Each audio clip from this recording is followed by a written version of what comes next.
Disclaimer. ये कहानी पूरी तरह काल्पनिक है, जिसे सिर्फ मनोरंजन के लिए एडिट और अनुवादित किया गया है। इसमें दिखाए गए सभी पात्र, स्थान और घटनाएं लेखक की कल्पना का हिस्सा है। किसी भी व्यक्ति, परंपरा या समुदाय को ठेस पहुंचाना हमारा उद्देश्य नहीं है। और हाँ दोस्तों, अगर आप मिस्टिक स्टोरी हब पर नए हैं, तो दिल से लाइक करें, सब्सक्राइब करना ना भूलें और हर नई कहानी की अपडेट सबसे पहले पाएं। टेलीग्राम ग्रुप का लिंक डिस्क्रिप्शन में है, जरूर ज्वाइन करें। आपका साथ ही हमारी ताकत है। धन्यवाद। मानवी तुरंत क्रोधित हो उठी, अपना सिर बगल के लड़के की ओर घुमाकर नखरे से बोली, उसने मुझे दफा हो जाने को कहा, तुम्हें अभी उससे निपटना होगा। अर्जुन नाम का वह लड़का मानवी का एक चाहने वाला था और रणवीर सिंघानिया को मानवी को दफा हो जाने को कहते देख उसका चेहरा शांत पड़ गया। क्या तुम्हारे पास कोई शिष्टाचार नहीं है? यूं ही किसी को दफा हो जाने को कहना? तुम जैसे नीच लोग सिर्फ अपनी जबान चलाकर सस्ती सनसनी पाना जानते हो। रणवीर सिंघानिया ने अपने होंठ सिकोड़े। उसने मुझसे बेवजह अपने ऊंची एड़ी के जूते साफ करने को कहा, और यह शिष्टाचार है? मुझे मना करने के बाद भी माफी मांगनी पड़ेगी? तुम पाखंडी जानवर, सच में सोचते हो कि हर किसी को तुम्हारी बात सुननी है? अर्जुन का चेहरा गुस्से से भर गया और उसने अपनी मुट्ठियां भींच ली। तुम किसे पाखंडी कह रहे हो? रणवीर सिंघानिया मुस्कुराते हुए बोले, मैंने तो तुम्हें जानवर भी कहा, लेकिन तुमने सिर्फ पाखंडी पर ध्यान दिया। लगता है तुम सच में एक पाखंडी हो। अर्जुन तुरंत अपना संयम खो बैठा और रणवीर सिंघानिया की ओर झपटने वाला था। तुम किस लायक हो कि यहाँ मेरे बारे में बात करो? तभी अनामिका सबके सामने प्रकट हुई। दोनों पक्षों को तलवारें खींची हुई देखकर वह भौहें सिकोड़कर जल्दी से दोनों के बीच दौड़ी। तुम लोग क्या कर रहे हो? जब मानवी ने अनामिका को आते देखा तो उसने तुरंत शिकायत भरा चेहरा बना लिया और कहा, अनामिका, ये लड़का दावा कर रहा है कि वह सामाजिक समारोह के लिए यहाँ है, लेकिन हम आचार्य रणवीर के लिए एक प्रशंसक बैठक आयोजित कर रहे हैं। उसे भाग लेने का क्या अधिकार है? वह इतना अहंकारी है। मैंने उससे एक छोटी सी मदद मांगी और उसने मदद नहीं की। वह लड़ने को भी तैयार है। उसके जैसे किसी व्यक्ति को प्रशंसक बैठक में रखना आचार्य रणवीर के लिए अपमानजनक होगा, है ना? अनामिका ने उस पर एक नज़र डाली और कहा, आचार्य रणवीर के प्रशंसकों को उनकी हैसियत से नहीं आंका जाता। जो भी आचार्य रणवीर को पसंद करता है वह भाग ले सकता है। रणवीर सिंघानिया को मैंने आमंत्रित किया था और मुझे उनकी उपस्थिति में कुछ भी अनुचित नहीं लगता। फिर उन्होंने रणवीर सिंघानिया की ओर देखा और पूछा, तुम क्यों लड़ना चाहते थे? रणवीर सिंघानिया ने अभी अभी जो हुआ था उसे बताया। मानवी ने तुरंत कहा, उसकी बकवास मत सुनो, वह साफ झूठ बोल रहा है। मैंने ही उससे विनम्रतापूर्वक मदद मांगी थी, लेकिन उसने मुझे दफा हो जाने को कहा और अब वह मुझे एक अभिमानी व्यक्ति के रूप में बदनाम कर रहा है। यह अपमानजनक है। अनामिका ने उसे नज़रअंदाज कर दिया। वह रणवीर सिंघानिया की बातों पर विश्वास करने के लिए इच्छुक थी, क्योंकि वह बहुत अच्छी तरह से समझती थी कि मानवी वास्तव में किस तरह की व्यक्ति थी। समय बर्बाद न करते हुए उसने कहा, आज आचार्य रणवीर की प्रशंसक बैठक है। मैं यहाँ कोई संघर्ष नहीं देखना चाहती। चलो अंदर चलते हैं। ये कहकर उसने विला का दरवाज़ा खोला और सभी को अंदर ले गई। मानवी ने असंतोष में बड़बड़ाया, उसका उस हारे हुए व्यक्ति के साथ जरूर चक्कर चल रहा होगा, अन्यथा वह उसे ऐसे पसंद नहीं करती। अर्जुन का भाव थोड़ा बदल गया और उसने जल्दी से मानवी का मुंह ढक दिया, अपनी बातों में सावधानी बरतो। क्या तुम भूल गई हो कि अनामिका कौन है? अगर तुमने उसे नाराज किया तो तुम्हें आसानी से छुटकारा नहीं मिलेगा। हालांकि मानवी को यकीन नहीं था, लेकिन उसने और कुछ कहने की हिम्मत नहीं की। सभी विला में दाखिल हुए। बैठक कक्ष को बड़े करीने से सजाया गया था, जिसमें विभिन्न स्नैक्स और पेय थे और केंद्र में एक बैनर भी लगा था जिस पर लिखा था, आचार्य रणवीर के लिए पहली ऑफलाइन प्रशंसक बैठक। बैठक कक्ष में मेज पर आचार्य रणवीर के बारे में कई सामग्री थी, जिसमें आचार्य रणवीर द्वारा रक्त खड्ग संगठन का सफाया करने, आयुर्वेद संप्रदाय को वश में करने, आचार्य नवराज को मारने और शौर्यजीत को हराने के बारे में विभिन्न समाचार लेख शामिल थे। अनामिका ने तो आचार्य रणवीर की एक मूर्ति भी विशेष रूप से बनवाई थी और उसे बैठक कक्ष में रखा था। मूर्ति को एक लंबी पोशाक में ढका गया था, उसकी पीठ पर एक लंबी खड्ग थी और उसने एक पारंपरिक टोपी पहन रखी थी जो एक प्राचीन खड्गधारी की आभा दे रही थी। हालांकि मूर्ति का कोई चेहरा नहीं था, क्योंकि अब तक किसी भी प्रशंसक ने आचार्य रणवीर का असली चेहरा नहीं देखा था। वे केवल दूसरों से सुनी हुई बातों पर ही निर्भर कर सकते थे। रणवीर सिंघानिया मूर्ति देखकर हंसे बिना नहीं रह सके, खुद से सोचते हुए, क्या वे मुझे ऐसे देखते हैं? यह अंतर थोड़ा ज्यादा है। मुझे आश्चर्य है कि जब उन्हें पता चलेगा कि मैं आचार्य रणवीर हूं तो क्या वे निराश होंगे। मानवी लगातार रणवीर सिंघानिया के लिए मुसीबत खड़ी करने के बारे में सोच रही थी। उन्हें मूर्ति पर हंसते देखकर उसने तुरंत उन पर आरोप लगाया, तुम आचार्य रणवीर की मूर्ति का मजाक क्यों उड़ा रहे हो? सभी ने रणवीर सिंघानिया की ओर देखने के लिए सिर घुमाया। रणवीर सिंघानिया ने अपने कंधे उचकाए और कहा, मैं नहीं। मानवी गुस्से से तिलमिलाते हुए, बकवास, मैंने अभी साफ देखा तुम्हें इस मूर्ति का मजाक उड़ाते हुए। अनामिका ने रणवीर सिंघानिया की ओर देखा और पूछा, क्या तुम्हें लगता है कि आचार्य रणवीर इस छवि के लायक नहीं है? रणवीर सिंघानिया ने एक पल सोचा और कहा, खैर वह कोई हीरो नहीं है, तुम उसे बहुत ज्यादा समझते हो। मानवी ने ऐसे व्यवहार किया जैसे उसने रणवीर सिंघानिया को गलती करते हुए पकड़ लिया हो। अनामिका की ओर चिल्लाते हुए, अनामिका क्या तुमने देखा ये लड़का वास्तव में आचार्य रणवीर को इतना नीचा दिखा रहा है, उसे हमारे सामाजिक समारोह में शामिल होने का कोई अधिकार नहीं है। अर्जुन ने बीच में कहा, बिल्कुल आचार्य रणवीर वीर हैं और उनमें एक नायक का दिल है। वह इस छवि से मेल क्यों नहीं खाएंगे? मुझे लगता है कि तुम बस आचार्य रणवीर की महानता से ईर्ष्या कर रहे हो और जानबूझकर यहाँ मुसीबत खड़ी कर रहे हो। इस बार अनामिका ने भी रणवीर सिंघानिया को कुछ निराशा के साथ देखा और कहा, उस दिन तुमने आचार्य रणवीर की प्रतिष्ठा के लिए आवाज़ उठाई और प्रताप को एक सबक सिखाया। मुझे लगा था कि तुम आचार्य रणवीर में चमकते हुए गुणों को देख सकते हो, लेकिन लगता है मैं गलत थी। एक पल के लिए रणवीर सिंघानिया वास्तव में खुद को समझा नहीं पा रहे थे। ओह, मैं बस सच कह रहा हूँ। अगर तुम उनसे व्यक्तिगत रूप से मिलते तो तुम्हें पता चलता कि मैं सच कह रहा हूँ। उन्हें हमेशा महसूस होता था कि इस कथन में कुछ अजीब था। आखिरकार वहां मौजूद हर कोई आचार्य रणवीर से व्यक्तिगत रूप से मिला था और उन्हें एक अयोग्य मूर्ख के रूप में भी मानता था। अर्जुन ने तिरस्कार किया, तुम ऐसे बात करते हो जैसे तुम आचार्य रणवीर से मिले हो। सिर्फ उनके कर्मों से हम ये तय कर सकते हैं कि वह किस तरह के व्यक्ति हैं। फिर भी यहाँ तुम कह रहे हो कि वह उतने महान नहीं हैं। तुम वास्तव में साधारण होकर भी आत्मविश्वासी हो, है ना? मानवी ने कहा, अनामिका बस उसे बाहर फेंक दो। वह शुद्ध रूप से हमें परेशान करने के लिए यहाँ है। उसके आसपास होने पर हम आचार्य रणवीर पर खुशी खुशी कैसे चर्चा कर सकते हैं? सभी ने सहमति में सिर हिलाया। अनामिका ने ठंडी सांस ली, रणवीर सिंघानिया को ऊपर से नीचे तक देखा और कहा, तुमने मुझे सच में निराश किया। उसी क्षण उसका फ़ोन बजा। उसने उसे उठाया और जवाब दिया। थोड़ी देर बाद उसने फ़ोन रख दिया और सभी से कहा, प्रभासपुर के जादू संघ के अध्यक्ष जयवंत आ गए हैं। मैं उन्हें यहाँ लेने जाऊंगी, तुम सब एक पल के लिए यहाँ इंतजार करो। ये कहकर वह मुड़ी और विला से बाहर चली गई। मानवी ने रणवीर सिंघानिया को ठंडी मुस्कान के साथ देखा और कहा, अध्यक्ष जयवंत ने आचार्य रणवीर को अपनी आंखों से देखा है। वह अभी अभी आए हैं, तो चलो उनसे पूछते हैं कि क्या आचार्य रणवीर एक नायक की छवि में फिट बैठते हैं। जब समय आएगा तो हम उसे बाहर निकालने से पहले उसे अच्छी तरह से अपमानित कर सकते हैं। अर्जुन ने सहमति में सिर हिलाया। ऐसे अज्ञानी और नीच व्यक्ति को वास्तव में हमारे सामाजिक समारोह में नहीं होना चाहिए। थोड़ी देर बाद अनामिका एक वृद्ध व्यक्ति को अमृतत्व की आभा के साथ विला के बैठक कक्ष में ले आई। उसने सभी से उनका परिचय कराया। देवियों और सज्जनों, ये जादू संघ के अध्यक्ष जयवंत हैं। सभी ने तुरंत तालियों से उनका स्वागत किया। जयवंत मुस्कुराए और भीड़ को स्कैन किया। जैसे ही वह बोलने वाले थे, उनकी नज़र रणवीर सिंघानिया पर पड़ी और वहीं अटक गई, हिलने में असमर्थ। उनका भाव धीरे धीरे सदमे में बदल गया। उनकी आंखें अविश्वास में फैल गईं। फिर वह तेजी से आगे बढ़े और रणवीर सिंघानिया को गहरे झुककर प्रणाम किया। आदरपूर्वक बोले, आचार्य अभ्युदय। विला में मौजूद हर कोई हक्का बक्का रह गया। अर्जुन को प्रतिक्रिया देने में कुछ समय लगा और कुछ शर्मिंदगी के साथ उसने रणवीर सिंघानिया से कुछ दूर खड़ी एक मूर्ति की ओर इशारा करते हुए कहा, अध्यक्ष जयवंत, आपने गलत दिशा में पूजा की है। यह आचार्य रणवीर की मूर्ति है। मानवी ने भी मुस्कुराते हुए जल्दी से कहा, हाँ अध्यक्ष जयवंत, लेकिन आपके जैसे उम्रदराज व्यक्ति के लिए कम दृष्टि होना सामान्य है। जयवंत ने भ्रमित होकर देखा और कहा, आचार्य रणवीर स्वयं यहाँ हैं। मैं एक मूर्ति की पूजा क्यों करूंगा? और तुम्हारी मूर्ति आचार्य रणवीर जैसी बिल्कुल नहीं लगती। तुमने इसमें कोई प्रयास नहीं किया। फिर उन्होंने रणवीर सिंघानिया की ओर मुस्कुराते हुए थोड़ा झुककर प्रणाम किया और कहा, आचार्य अभ्युदय, मुझे सच में उम्मीद नहीं थी कि आप व्यक्तिगत रूप से इस सामाजिक समारोह में शामिल होंगे। ऐसा लगता है कि आज आकर मैंने सही काम किया। हर कोई अवाक रह गया। अनामिका सबसे पहले इस सदमे से बाहर निकली और अविश्वास में रणवीर सिंघानिया की ओर घूरते हुए बोली, अध्यक्ष जयवंत, आप कह रहे हैं कि यह आचार्य रणवीर हैं? जयवंत भ्रमित थे। बेशक, क्या आचार्य रणवीर वही नहीं है जिन्हें आपने आमंत्रित किया था? मानवी के चेहरे पर अविश्वास के भाव थे। उसने कहा, अध्यक्ष जयवंत, कृपया एक बार फिर से देखें। आपको जरूर कोई गलतफहमी हुई होगी। ये लड़का तो बस एक हारा हुआ व्यक्ति है। यह आचार्य रणवीर कैसे हो सकता है? अर्जुन ने भी जल्दी से कहा, हाँ अध्यक्ष जयवंत, आचार्य रणवीर की शानदार उपस्थिति, वह ये घटिया साथी कैसे हो सकते हैं? आपको जरूर कोई गलतफहमी हुई होगी। जयवंत ने ठंडी सांस ली। जब आचार्य रणवीर ने आचार्य नवराज का वध किया था तब मैं वहीं था। मैं उनसे कैसे गलती कर सकता हूं? उन्होंने अनामिका की ओर मुड़कर कहा, मैंने शुरू में सोचा था कि आपने इस सामाजिक समारोह का आयोजन आचार्य रणवीर को बेहतर ढंग से समझने और उनकी वीरता की भावना को बढ़ावा देने के लिए किया है। फिर भी यहाँ आप सभी लोगों को उनके पहनावे से आंक रहे हैं, आचार्य रणवीर पर उंगली उठा रहे हैं और उन्हें एक हारा हुआ व्यक्ति कह रहे हैं। आचार्य रणवीर के प्रशंसक कहलाने की आपकी हिम्मत कैसे हुई? यह तब हुआ जब सभी को एहसास हुआ कि जयवंत मजाक नहीं कर रहे थे।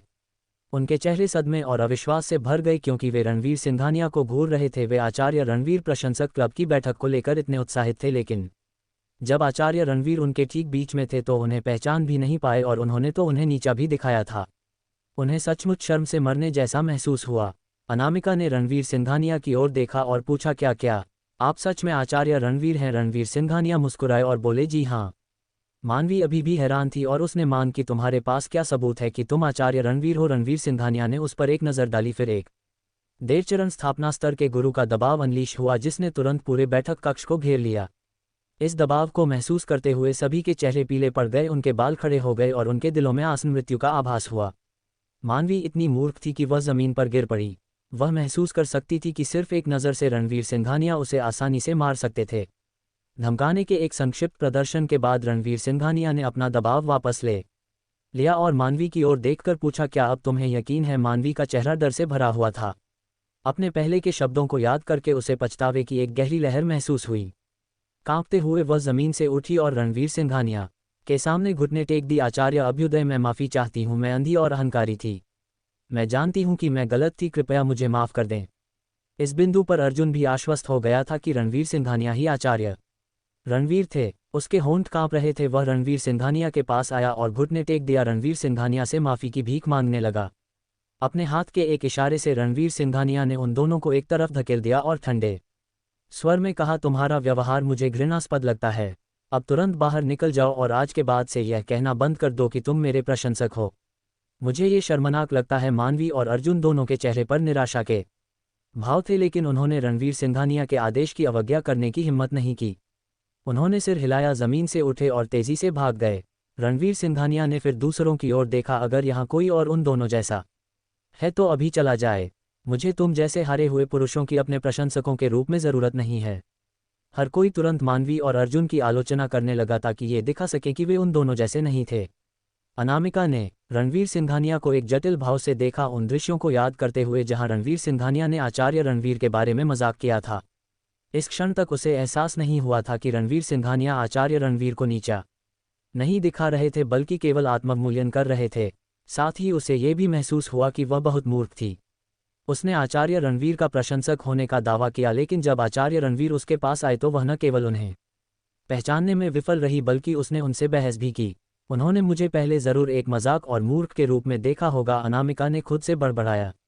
रणवीर सिंघानिया ने सभी पर एक नज़र डाली और कहा, चलो बैठक जारी रखते हैं, लेकिन मुझे तुम्हें याद दिलाना होगा, अगर तुम मुझे पसंद करते हो तो ठीक है, लेकिन मुझे उम्मीद है कि तुम मुझे एक मूर्ति की तरह नहीं मानोगे।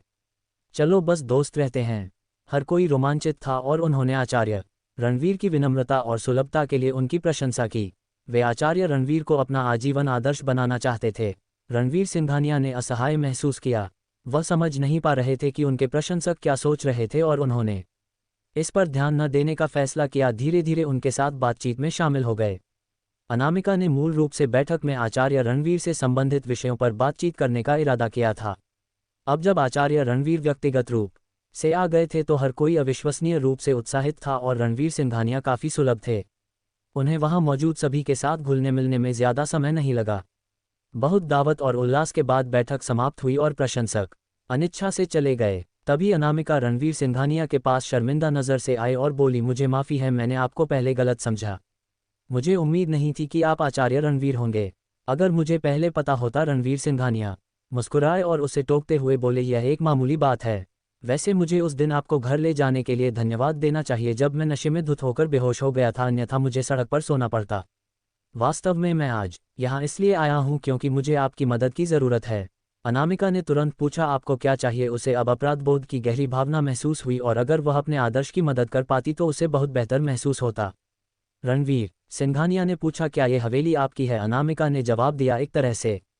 रणवीर सिंघानिया ने कहा, क्या मैं यहाँ रात गुजार सकता हूँ? अनामिका हक्काबकी रह गई, फिर उसके गालों पर लाली छा गई जब उसने शर्माते हुए कहा, मेरे साथ। हालांकि यह थोड़ा अचानक है, आप मेरे आदर्श हैं और अगर आप सचमुच चाहते हैं तो मुझे कोई आपत्ति नहीं होगी।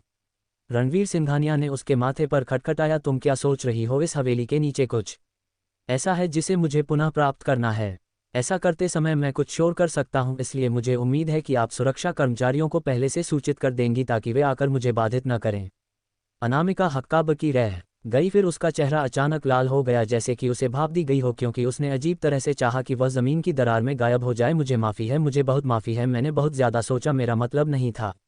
रणवीर सिंघानिया ने अपनी आंखें घुमाई। तुम युवा हो, इसलिए अनावश्यक मामलों के बारे में हमेशा सोचने के बजाय महत्वपूर्ण बातों पर ध्यान केंद्रित करना बेहतर है। अनामिका ने खुद को शांत करने के लिए गहरी सांस ली और फिर रणवीर सिंघानिया को गंभीरता से देखा। बोली, आप यहाँ रह सकते हैं और मुझे ये हवेली आपको देने में भी कोई समस्या नहीं होगी, लेकिन आपको पहले किसी से मिलना होगा। वह आपका बहुत समय से इंतजार कर रहा है। रणवीर सिंघानिया थोड़ा चौंक गए। क्या आप मेरा बहुत देर से इंतजार कर रहे हैं? अनामिका ने सिर हिलाया लेकिन कुछ नहीं समझाया और रणवीर सिंघानिया को हवेली में ले जाने लगी। रणवीर सिंघानिया के दिल में जिज्ञासा उमड़ पड़ी। वह अनामिका से हवाई अड्डे पर इत्तेफाक से मिले थे और किसी भी हिसाब से उनकी मुलाकात बहुत संक्षिप्त और क्षणभंगुर थी। इंद्रप्रस्थ आने के बाद उनकी उससे ज्यादा बातचीत नहीं हुई थी।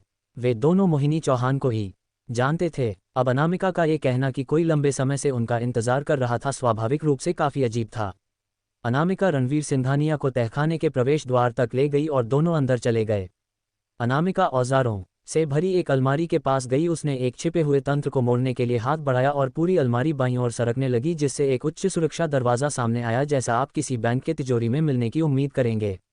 अनामिका ने सुरक्षा दरवाजे पर एक पासवर्ड डाला और उसके बाद रेटिना स्कैन किया। जैसे ही मशीनरी के घूमने की आवाज़ आई, सुरक्षा दरवाज़ा अपने आप खुल गया और उनके सामने एक लंबा गलियारा दिखाई दिया। रणवीर सिंघानिया ने अपनी भौहें उठाईं। उन्हें उम्मीद नहीं थी कि हवेली के भीतर इतनी गुप्त जगह छिपी होगी। कोई आश्चर्य नहीं कि बाहर इतने सारे सुरक्षाकर्मी थे। इस गलियारे के अंत में निश्चित रूप से कोई बेशकीमती खजाना होना चाहिए। अनामिका गलियारे से नीचे आगे बढ़ी। रणवीर सिंघानिया उनके पीछे थे। वे अभी कुछ ही कदम अंदर चले थे कि उनके पीछे का सुरक्षा दरवाज़ा अपने आप बंद हो गया। दोनों गलियारे में गहराई की ओर चलते रहे। जैसे जैसे वे आगे बढ़ते गए, रणवीर सिंघानिया अपने चारों ओर आत्मिक ऊर्जा को और अधिक केंद्रित होते हुए महसूस कर सकते थे।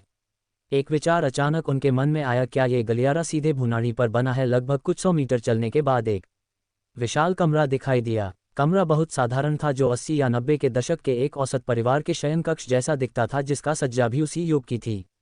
कमरे में एक सफ़ेद बालों वाला और दुबले पतले शरीर वाला एक बूढ़ा आदमी रॉकिंग कुर्सी पर लेटा हुआ था। उसकी नाक में ऑक्सीजन ट्यूब लगी हुई थी और वह विभिन्न चिकित्सा उपकरणों से घिरा हुआ था, जो कमरे की शैली के साथ बेमेल लग रहे थे। वृद्ध के बगल में 2 डॉक्टर सफ़ेद कोट में थे, एक पुरुष और एक महिला, जो हर समय बूढ़े आदमी की स्थिति पर ध्यान दे रहे थे। रणवीर सिंघानिया ने अपने दिव्य संवेदन को कमरे का निरीक्षण करने के लिए छोड़ा और पाया कि वास्तव में वे एक भुनाड़ी के किनारे पर पहुंच गए थे। कमरे की दीवारों के पीछे भुनाड़ी थी, जो ब्रह्मांड की शक्ति से भरी हुई थी, अंतहीन शक्ति के साथ बह रही थी। एक भुनाड़ी, जिसे नागधारा भी कहा जाता है, पहाड़ों और नदियों की जीवन ऊर्जा को वहन करती है और एक अत्यंत अनमोल दिव्य भूमंडलीय आत्मिक वस्तु है। रणवीर सिंघानिया को जो बात चौंका गई वह ये थी कि यह भुनाड़ी उनकी कल्पना से भी बड़ी थी। पहाड़ी विला के नीचे की भुनाड़ी इसके मुकाबले में फीकी पड़ गई थी, जो 10वें हिस्से जितनी भी महत्वपूर्ण नहीं थी। इतनी विशाल भुनाड़ी के साथ यह सिर्फ एक स्वर्ण केंद्र को विकसित करने में मेरी मदद करने के बारे में नहीं है, 10 भी पर्याप्त होंगे। यह एक पंचतत्व ऊर्जा साधना के निर्माण के लिए एक हिस्सा भी छोड़ सकता है। अगर मुझे ये भुनाड़ी मिल जाए तो आर्या बिना किसी बाधा के स्वर्ण केंद्र स्तर तक पहुंच सकती है, रणवीर सिंघानिया ने उत्साहित होकर सोचा। हालांकि उन्होंने इसे नहीं दिखाया, क्योंकि उन्हें अभी भी रॉकिंग कुर्सी पर लेटे हुए बूढ़े आदमी की पहचान या वह आदमी उनका इंतजार क्यों कर रहा था, ये स्पष्ट नहीं था। अनामिका रणवीर सिंघानिया को कमरे में ले गई और दोनों डॉक्टरों से कहा, आप अभी जा सकते हैं। दोनों डॉक्टर इशारा समझकर तुरंत कमरे से बाहर निकल गए। अनामिका रॉकिंग कुर्सी के सामने चली गई, घुटने टेक कर बैठ गई और धीरे से बूढ़े आदमी को हिलाया। दादाजी, दादाजी, मैं आचार्य रणवीर को आपसे मिलने लाई हूँ।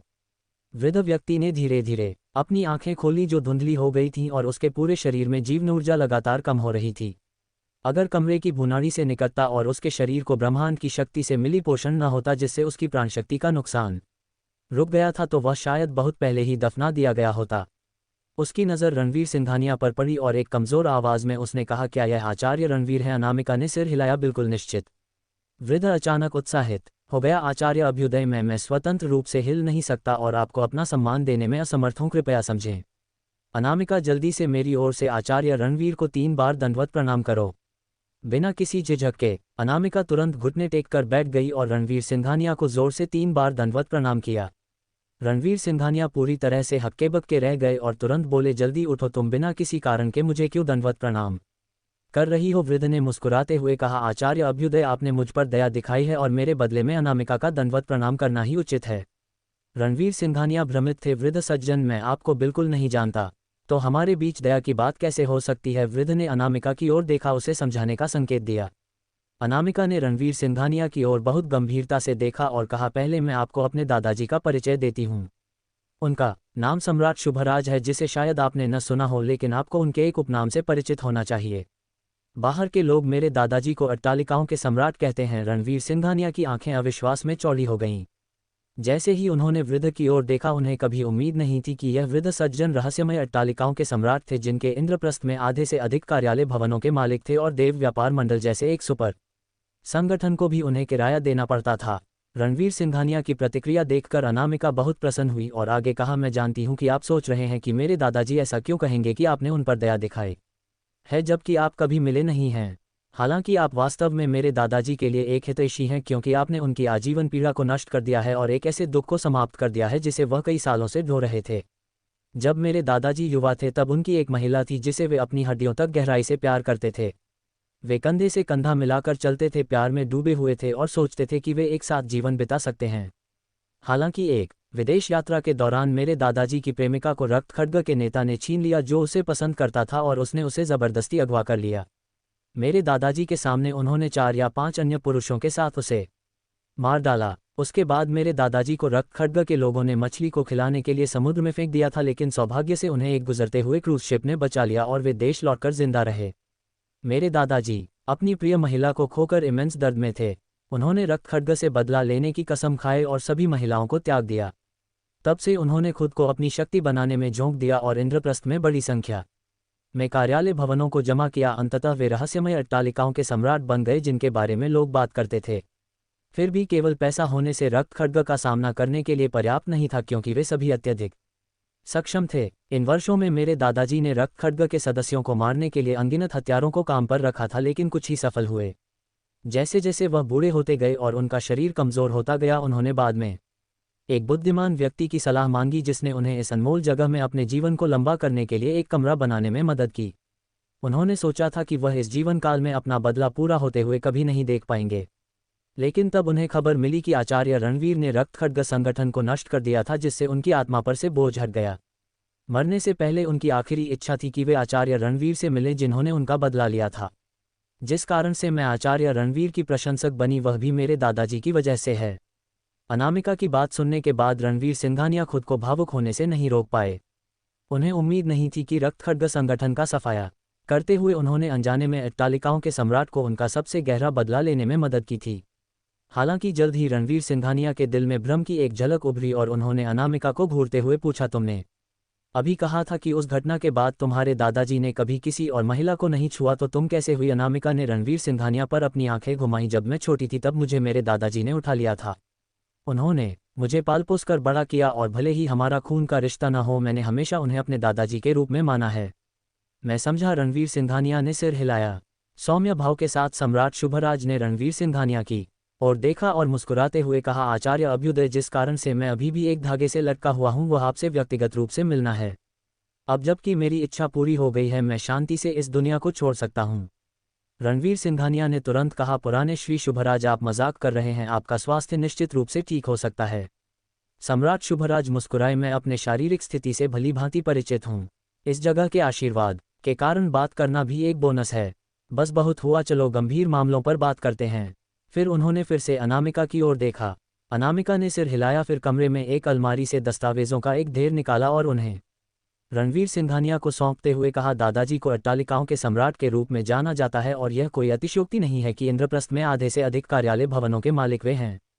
वास्तव में उनकी वास्तविक संपत्ति अफवाहों से कहीं अधिक है। देश भर के हर समृद्ध क्षेत्र में उनके पास संपत्तियां हैं। इन संपत्तियों का प्रबंधन करने के लिए उन्होंने शुभराज निवेश नाम की एक कंपनी की स्थापना की, जहां दादाजी सभी शेयर रखते हैं। ये शुभराज निवेश के लिए स्टॉक हस्तांतरण दस्तावेज है। कृपया यहां हस्ताक्षर करें, उसने प्रेरित किया।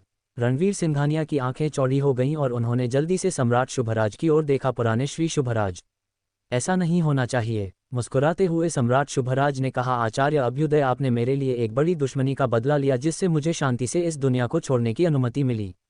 यह आपकी दयालुता के लिए मेरी कृतज्ञता का एक छोटा सा प्रतीक है, कृपया इसे स्वीकार करें। रणवीर सिंघानिया ने मन ही मन सोचा कि यह अट्टालिकाओं के सम्राट की पूरी संपत्ति थी और सवाल किया कि क्या यह वास्तव में सिर्फ एक छोटा सा प्रतीक था। पुराने श्री शुभराज, कृतज्ञता का ये प्रतीक बहुत मूल्यवान है। मैं इसे स्वीकार नहीं कर सकता।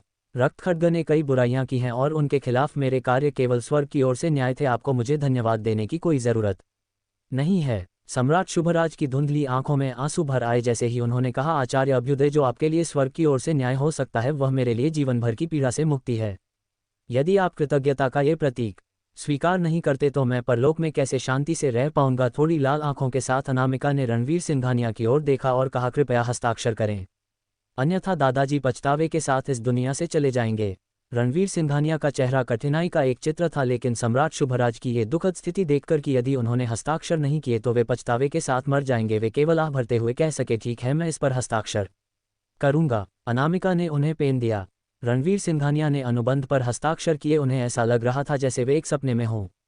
वह भी भुनाड़ी खोजने आए थे। उन्होंने अनजाने में अट्टालिकाओं के सम्राट की संपत्ति कैसे विरासत में ले ली थी। इसके साथ सम्राट शुभराज ने संतुष्टि में सिर हिलाया। उनकी मुस्कान गर्म थी जैसे उन्होंने कहा, अब मैं आराम से जा सकता हूँ। लेकिन मुझे उम्मीद है आचार्य अभ्युदय कि आप मेरे लिए अनामिका का ध्यान रख सकते हैं। वह बहुत आज्ञाकारी है और निश्चित रूप से आपकी मदद कर पाएगी।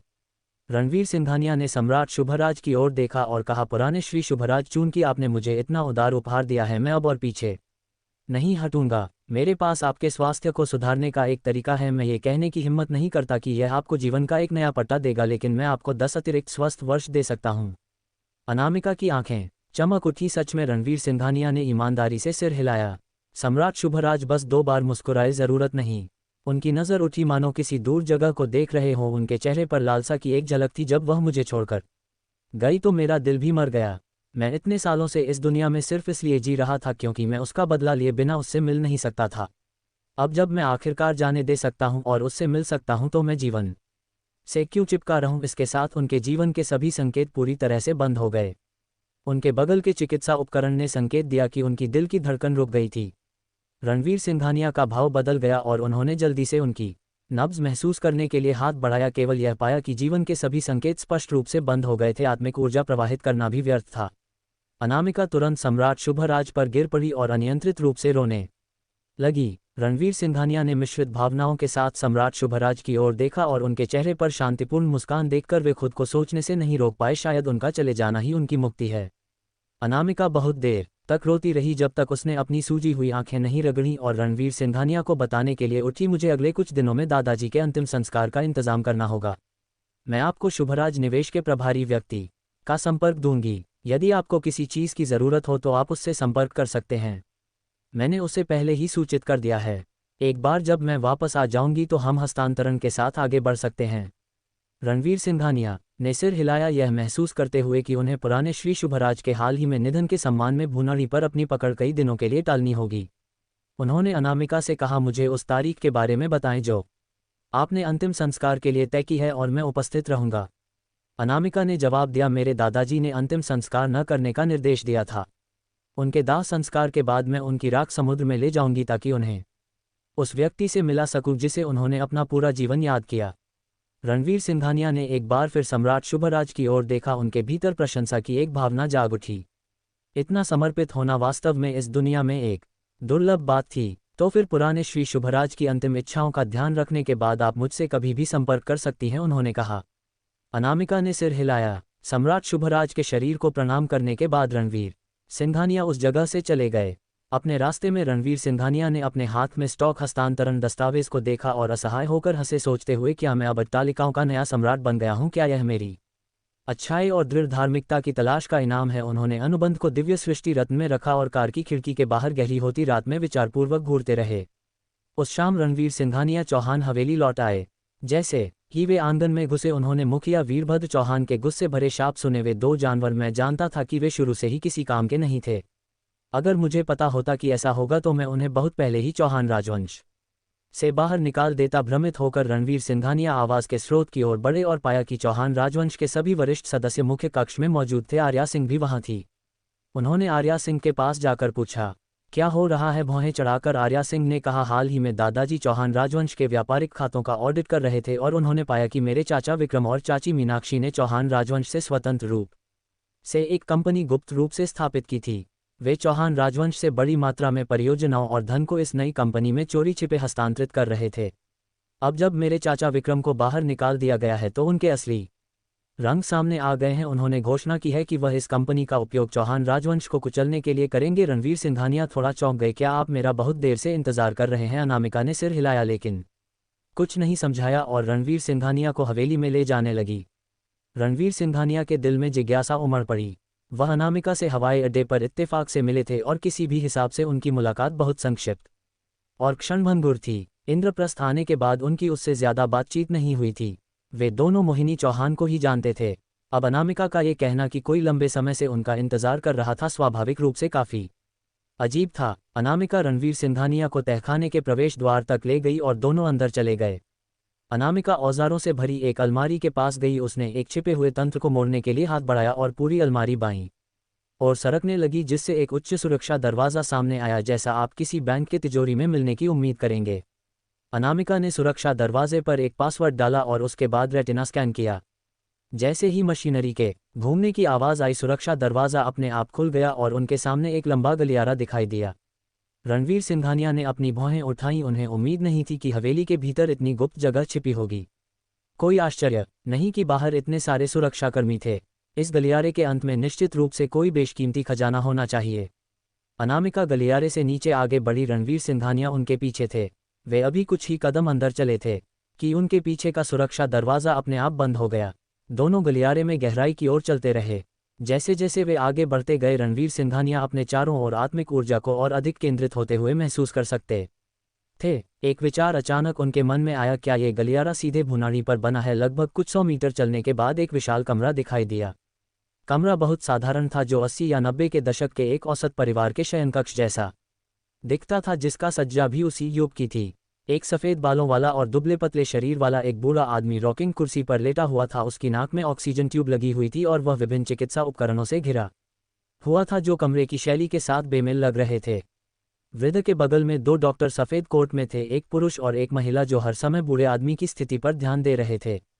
रणवीर सिंघानिया ने अपने दिव्य संवेदन को कमरे का निरीक्षण करने के लिए छोड़ा और पाया कि वास्तव में वे एक भुनाड़ी के किनारे पर पहुंच गए थे। कमरे की दीवारों के पीछे भुनाड़ी थी, जो ब्रह्मांड की शक्ति से भरी हुई थी, अंतहीन शक्ति के साथ बह रही थी।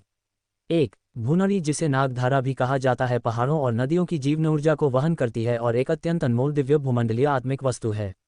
रणवीर सिंघानिया को जो बात चौंका गई वह ये थी कि यह भुनाड़ी उनकी कल्पना से भी बड़ी थी। पहाड़ी विला के नीचे की भुनाड़ी इसके मुकाबले में फीकी पड़ गई थी, जो 10वें हिस्से जितनी भी महत्वपूर्ण नहीं थी। इतनी विशाल भुनाड़ी के साथ यह सिर्फ एक स्वर्ण केंद्र को विकसित करने में मेरी मदद करने के बारे में नहीं है, 10 भी पर्याप्त होंगे। यह एक पंचतत्व ऊर्जा साधना के निर्माण के लिए एक हिस्सा भी छोड़ सकता है। अगर मुझे ये भुनाड़ी मिल जाए तो आर्या बिना किसी बाधा के स्वर्ण केंद्र स्तर तक पहुंच सकती है। रणवीर सिंघानिया ने उत्साहित होकर सोचा। हालांकि उन्होंने इसे नहीं दिखाया, क्योंकि उन्हें अभी भी रॉकिंग कुर्सी पर लेटे हुए बूढ़े आदमी की पहचान या वह आदमी उनका इंतजार क्यों कर रहा था, ये स्पष्ट नहीं था। अनामिका रणवीर सिंघानिया को कमरे में ले गई और दोनों डॉक्टरों से कहा, आप अभी जा सकते हैं। दोनों डॉक्टर इशारा समझकर तुरंत कमरे से बाहर निकल गए।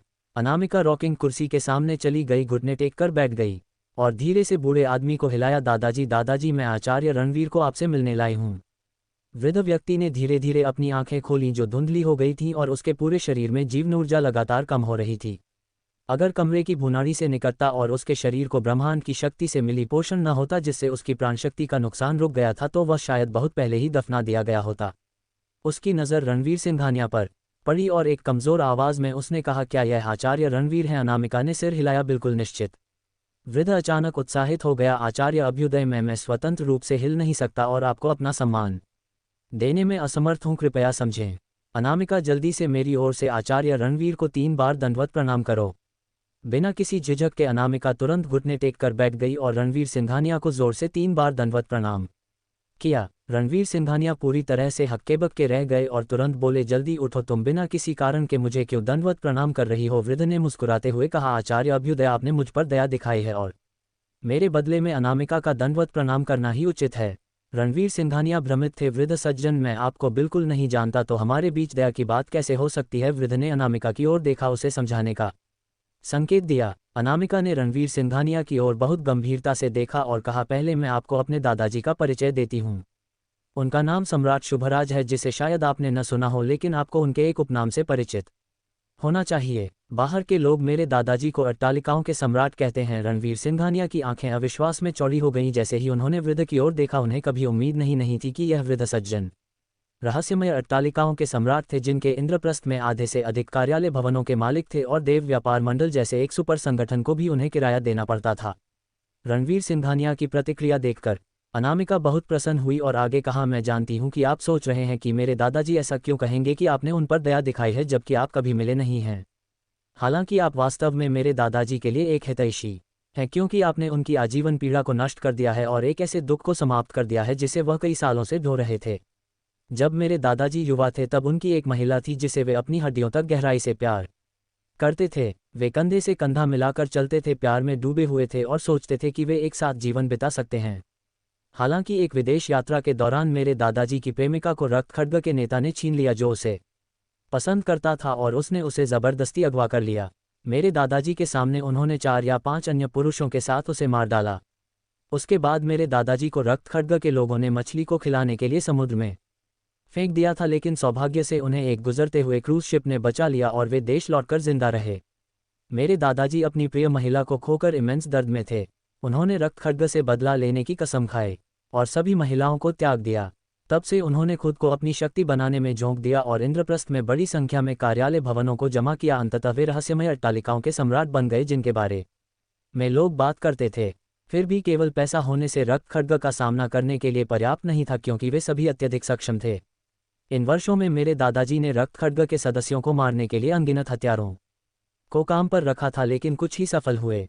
जैसे जैसे वह बूढ़े होते गए और उनका शरीर कमज़ोर होता गया, उन्होंने बाद में एक बुद्धिमान व्यक्ति की सलाह मांगी जिसने उन्हें इस अनमोल जगह में अपने जीवन को लंबा करने के लिए एक कमरा बनाने में मदद की।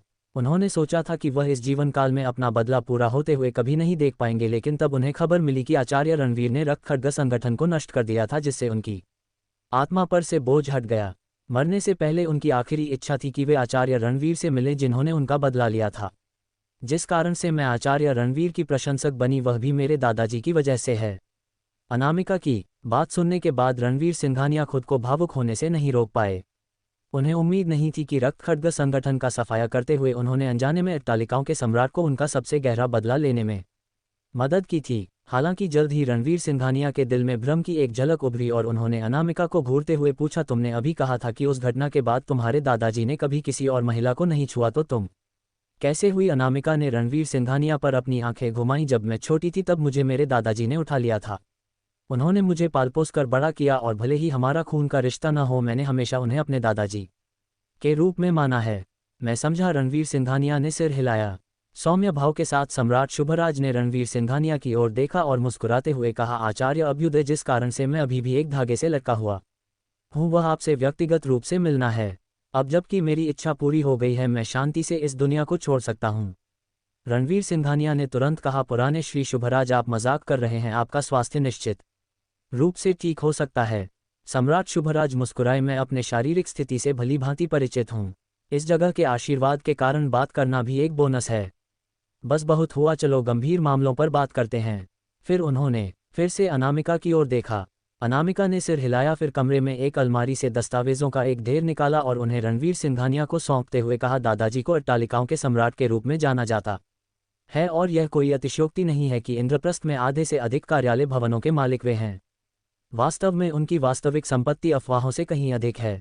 देश भर के हर समृद्ध क्षेत्र में उनके पास संपत्तियां हैं। इन संपत्तियों का प्रबंधन करने के लिए उन्होंने शुभराज निवेश नाम की एक कंपनी की स्थापना की, जहां दादाजी सभी शेयर रखते हैं। ये शुभराज निवेश के लिए स्टॉक हस्तांतरण दस्तावेज है। कृपया यहां हस्ताक्षर करें, उसने प्रेरित किया। रणवीर सिंघानिया की आंखें चौड़ी हो गईं और उन्होंने जल्दी से सम्राट शुभराज की ओर देखा। पुराने श्री शुभराज, ऐसा नहीं होना चाहिए। मुस्कुराते हुए सम्राट शुभराज ने कहा, आचार्य अभ्युदय, आपने मेरे लिए एक बड़ी दुश्मनी का बदला लिया जिससे मुझे शांति से इस दुनिया को छोड़ने की अनुमति मिली। यह आपकी दयालुता के लिए मेरी कृतज्ञता का एक छोटा सा प्रतीक है, कृपया इसे स्वीकार करें। रणवीर सिंघानिया ने मन ही मन सोचा कि यह अट्टालिकाओं के सम्राट की पूरी संपत्ति थी और सवाल किया कि क्या यह वास्तव में सिर्फ एक छोटा सा प्रतीक था। पुराने श्री शुभराज, कृतज्ञता का यह प्रतीक बहुत मूल्यवान है। मैं इसे स्वीकार नहीं कर सकता। रक्त खड्ग ने कई बुराइयां की हैं और उनके खिलाफ मेरे कार्य केवल स्वर्ग की ओर से न्याय थे। आपको मुझे धन्यवाद देने की कोई ज़रूरत नहीं है। सम्राट शुभराज की धुंधली आंखों में आंसू भर आए जैसे ही उन्होंने कहा, आचार्य अभ्युदय जो आपके लिए स्वर्ग की ओर से न्याय हो सकता है, वह मेरे लिए जीवन भर की पीड़ा से मुक्ति है।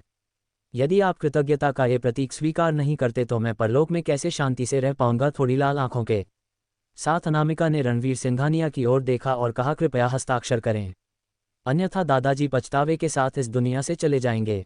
रणवीर सिंघानिया का चेहरा कठिनाई का एक चित्र था, लेकिन सम्राट शुभराज की ये दुखद स्थिति देखकर कि यदि उन्होंने हस्ताक्षर नहीं किए तो वे पछतावे के साथ मर जाएंगे, वे केवल आह भरते हुए कह सके, ठीक है, मैं इस पर हस्ताक्षर करूंगा। अनामिका ने उन्हें पेन दिया। रणवीर सिंघानिया ने अनुबंध पर हस्ताक्षर किए। उन्हें ऐसा लग रहा था जैसे वे एक सपने में हों। वह भी भुनारी खोजने आए थे। उन्होंने अनजाने में अट्टालिकाओं के सम्राट की संपत्ति कैसे विरासत में ले ली थी। इसके साथ सम्राट शुभराज ने संतुष्टि में सिर हिलाया। उनकी मुस्कान गर्म थी, जैसे उन्होंने कहा, अब मैं आराम से जा सकता हूँ। लेकिन मुझे उम्मीद है आचार्य अभ्युदय कि आप मेरे लिए अनामिका का ध्यान रख सकते हैं। वह बहुत आज्ञाकारी है और निश्चित रूप से आपकी मदद कर पाएगी। रणवीर सिंघानिया ने सम्राट शुभराज की ओर देखा और कहा, पुराने श्री शुभराज, चूंकि आपने मुझे इतना उदार उपहार दिया है, मैं अब और पीछे नहीं हटूंगा। मेरे पास आपके स्वास्थ्य को सुधारने का एक तरीका है। मैं ये कहने की हिम्मत नहीं करता कि यह आपको जीवन का एक नया पट्टा देगा, लेकिन मैं आपको 10 अतिरिक्त स्वस्थ वर्ष दे सकता हूँ। अनामिका की आंखें चमक उठी। सच में? रणवीर सिंघानिया ने ईमानदारी से सिर हिलाया।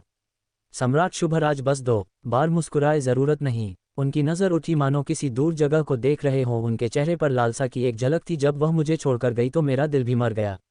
मैं इतने सालों से इस दुनिया में सिर्फ इसलिए जी रहा था क्योंकि मैं उसका बदला लिए बिना उससे मिल नहीं सकता था। अब जब मैं आखिरकार जाने दे सकता हूं और उससे मिल सकता हूं तो मैं जीवन से क्यों चिपका रहूं। इसके साथ उनके जीवन के सभी संकेत पूरी तरह से बंद हो गए। उनके बगल के चिकित्सा उपकरण ने संकेत दिया कि उनकी दिल की धड़कन रुक गई थी। रणवीर सिंघानिया का भाव बदल गया और उन्होंने जल्दी से उनकी नब्ज महसूस करने के लिए हाथ बढ़ाया। केवल यह पाया कि जीवन के सभी संकेत स्पष्ट रूप से बंद हो गए थे। आत्मिक ऊर्जा प्रवाहित करना भी व्यर्थ था। अनामिका तुरंत सम्राट शुभराज पर गिर पड़ी और अनियंत्रित रूप से रोने लगी।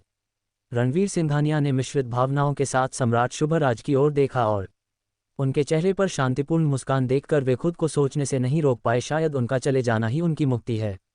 अनामिका बहुत देर तक रोती रही, जब तक उसने अपनी सूजी हुई आंखें नहीं रगड़ी और रणवीर सिंघानिया को बताने के लिए उठी, मुझे अगले कुछ दिनों में दादाजी के अंतिम संस्कार का इंतजाम करना होगा।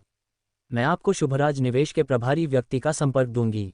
यदि आपको किसी चीज़ की ज़रूरत हो तो आप उससे संपर्क कर सकते हैं। मैंने उसे पहले ही सूचित कर दिया है।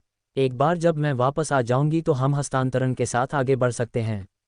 रणवीर सिंघानिया ने सिर हिलाया, यह महसूस करते हुए कि उन्हें पुराने श्री शुभराज के हाल ही में निधन के सम्मान में भुनारी पर अपनी पकड़ कई दिनों के लिए टालनी होगी। उन्होंने अनामिका से कहा, मुझे उस तारीख के बारे में बताएं जो आपने अंतिम संस्कार के लिए तय की है और मैं उपस्थित रहूंगा। अनामिका ने जवाब दिया, मेरे दादाजी ने अंतिम संस्कार न करने का निर्देश दिया था। उनके दाह संस्कार के बाद मैं उनकी राख समुद्र में ले जाऊंगी ताकि उन्हें उस व्यक्ति से मिला सकूं जिसे उन्होंने अपना पूरा जीवन याद किया। रणवीर सिंघानिया ने एक बार फिर सम्राट शुभराज की ओर देखा। उनके भीतर प्रशंसा की एक भावना जाग उठी। इतना समर्पित होना वास्तव में इस दुनिया में एक दुर्लभ बात थी। तो फिर पुराने श्री शुभराज की अंतिम इच्छाओं का ध्यान रखने के बाद आप मुझसे कभी भी संपर्क कर सकती हैं, उन्होंने कहा। अनामिका ने सिर हिलाया। सम्राट शुभराज के शरीर को प्रणाम करने के बाद रणवीर सिंघानिया उस जगह से चले गए। अपने रास्ते में रणवीर सिंघानिया ने अपने हाथ में स्टॉक हस्तांतरण दस्तावेज को देखा और असहाय होकर हंसे, सोचते हुए, क्या मैं अब अट्टालिकाओं का नया सम्राट बन गया हूं? क्या यह मेरी अच्छाई और दृढ़ धार्मिकता की तलाश का इनाम है? उन्होंने अनुबंध को दिव्य सृष्टि रत्न में रखा और कार की खिड़की के बाहर गहरी होती रात में विचारपूर्वक घूरते रहे। उस शाम रणवीर सिंघानिया चौहान हवेली लौट आए। जैसे ही वे आंगन में घुसे, उन्होंने मुखिया वीरभद्र चौहान के गुस्से भरे शाप सुने, वे 2 जानवर। मैं जानता था कि वे शुरू से ही किसी काम के नहीं थे। अगर मुझे पता होता कि ऐसा होगा तो मैं उन्हें बहुत पहले ही चौहान राजवंश से बाहर निकाल देता। भ्रमित होकर रणवीर सिंघानिया आवाज के स्रोत की ओर बढ़े और पाया कि चौहान राजवंश के सभी वरिष्ठ सदस्य मुख्य कक्ष में मौजूद थे। आर्या सिंह भी वहां थी। उन्होंने आर्या सिंह के पास जाकर पूछा, क्या हो रहा है? भौहें चढ़ाकर आर्या सिंह ने कहा, हाल ही में दादाजी चौहान राजवंश के व्यापारिक खातों का ऑडिट कर रहे थे और उन्होंने पाया कि मेरे चाचा विक्रम और चाची मीनाक्षी ने चौहान राजवंश से स्वतंत्र रूप से एक कंपनी गुप्त रूप से स्थापित की थी। वे चौहान राजवंश से बड़ी मात्रा में परियोजनाओं और धन को इस नई कंपनी में चोरी छिपे हस्तांतरित कर रहे थे। अब जब मेरे चाचा विक्रम को बाहर निकाल दिया गया है तो उनके असली रंग सामने आ गए हैं। उन्होंने घोषणा की है कि वह इस कंपनी का उपयोग चौहान राजवंश को कुचलने के लिए करेंगे। रणवीर सिंघानिया की भौहें चढ़ गईं। इतनी विशाल संपत्ति के साथ क्या वह वाकई इसे सिर्फ अपनी गुप्त रूप से स्थापित कंपनी के दम पर खत्म कर सकता है? आर्या सिंह ने कहा, यह मामला बहुत जटिल है, मैं विस्तार से नहीं बता सकती, लेकिन सीधे शब्दों में कहूं तो मेरे चाचा वर्षों से चौहान राजवंश के अगले मुखिया के रूप में अपनी स्थिति का लाभ उठा रहे हैं, कई बड़े प्रोजेक्ट्स को अपनी कंपनी में बदल रहे हैं। दादाजी ने भरोसे के चलते कभी कुछ नहीं सोचा। आज वह चौहान राजवंश में आकर घोषणा करने वाले हैं कि वह इन प्रोजेक्ट्स को चौहान राजवंश से पूरी तरह अलग कर देंगे। उनके तरीके बेहद चालाक हैं। सिर्फ त्यान्युवान कॉमर्स चैम्बर की मंजूरी हासिल करके ये प्रोजेक्ट्स पूरी तरह उनके हो जाएंगे। अगर वह वाकई ऐसा करते हैं तो दादाजी उन्हें रोक नहीं पाएंगे, और एक बार जब चौहान राजवंश इन प्रोजेक्ट्स को खो देता है और हमारा नकद प्रवाह टूट जाता है तो दिवालियापन दूर नहीं होगा। रणवीर सिंघानिया ने कहा, तुम्हारे चाचा वाकई बहुत धूर्त हैं। राजवंश के अगले मुखिया के रूप में पुष्टि होने के बाद भी ऐसी हरकतें कर रहे हैं। आर्या सिंह ने आह भरी। अब हर कोई चिंता से लगभग पागल हो चुका है। अगर मेरे चाचा सचमुच कोई दया नहीं दिखाते हैं तो चौहान राजवंश के सैकड़ों लोग बेघर हो जाएंगे। उसी पल चौहान राजवंश के एक वरिष्ठ सदस्य ने गुस्से में चिल्लाया, ये सब आर्या सिंह की गलती है। अगर वह न होती तो मुखिया गजेंद्र चौहान को चौहान राजवंश से बाहर नहीं निकाला जाता, और यह सब कभी नहीं होता। चौहान राजवंश के सदस्यों की भावनाएं पहले से ही तनाव में थीं और अब कोई आर्या सिंह पर अपना गुस्सा निकाल रहा था, जिससे तुरंत कई लोग आरोपों में शामिल हो गए। बिल्कुल, अगर वह घटना न होती तो मुखिया गजेंद्र चौहान चौहान राजवंश को इस तरह निशाना नहीं बनाते। अब देखो क्या हो गया है, चौहान राजवंश कगार पर धकेला जा रहा है और हम सब इसके साथ डूब जाएंगे। और यह आर्या सिंह तो सिर्फ मुखिया की पोती है, फिर भी उसने चौहान राजवंश के लिए इतनी मुसीबतें खड़ी कर दीं। वह वाकई एक अभिशाप है। आर्या सिंह को उम्मीद नहीं थी कि हर कोई उसे दोषी ठहराएगा, और उसका दिल तुरंत दुख से भर गया। हालांकि मुखिया गजेंद्र चौहान को चौहान राजवंश से निकालना उससे जुड़ा हुआ था, इसलिए वह ज्यादा कुछ नहीं कह सकी, केवल चुपचाप सिर झुकाए रही। आरोपों को सुनकर रणवीर सिंघानिया का चेहरा क्रोध से ठंडा पड़ गया और उसने जोर से कहा, मुखिया गजेंद्र चौहान को अपनी हदें पार करने, अपने दम पर फैसले लेने और मुखिया के पद पर लालच करने के लिए चौहान राजवंश से निकाला गया था। आर्या सिंह का मामला तो महज एक उत्प्रेरक था, उसे इसके लिए कैसे जिम्मेदार ठहराया जा सकता है? आर्या सिंह के खिलाफ आरोपों का नेतृत्व करने वाले व्यक्ति ने दृढ़ता से दबाव डाला, कुछ चीजें एक उत्प्रेरक के बिना कभी नहीं होती। चौहान राजवंश में हाल ही में इतना कुछ हो रहा है, अगर यह उसकी गलती नहीं है तो किसकी गलती है? इस व्यक्ति का नाम ध्रुव चौहान था। वह मुखिया वीरभद्र चौहान के दिवंगत बड़े भाई का बेटा था और इस प्रकार आर्या सिंह का एक वरिष्ठ रिश्तेदार था। रणवीर सिंघानिया ने ठंडे स्वर में कहा, क्या ये भी उसकी गलती है कि आर्या सिंह को सूर्यवंशी राजवंश द्वारा शादी के लिए मजबूर किया जा रहा था? तुम सूर्यवंशी राजवंश को दोष क्यों नहीं देते? ध्रुव चौहान पलटवार नहीं कर सका और केवल उपहास करते हुए बोला, उसकी सफाई देना बंद करो। हमारे चौहान राजवंश में इतने सारे मुद्दों के साथ तुम भी निर्दोष नहीं हो, तुम दोनों ही आपदा हो। रणवीर सिंघानिया को क्रोध का आवेग महसूस हुआ और वह अपनी मुठ्ठियां भींचने से खुद को रोक नहीं पाया। आर्या सिंह ने जल्दी से उसे खींचा, उससे बहस मत करो, उन्हें अभी बस एक बलि का बकरा चाहिए। अगर वे भड़ास निकालना चाहते हैं तो निकालने दो, रणवीर सिंघानिया ने कहा, लेकिन वे बिना किसी कारण के तुम पर दोष नहीं मर सकते। मैं दूसरों को इस तरह तुम्हारी बदनामी करने की इजाज़त नहीं दूंगा।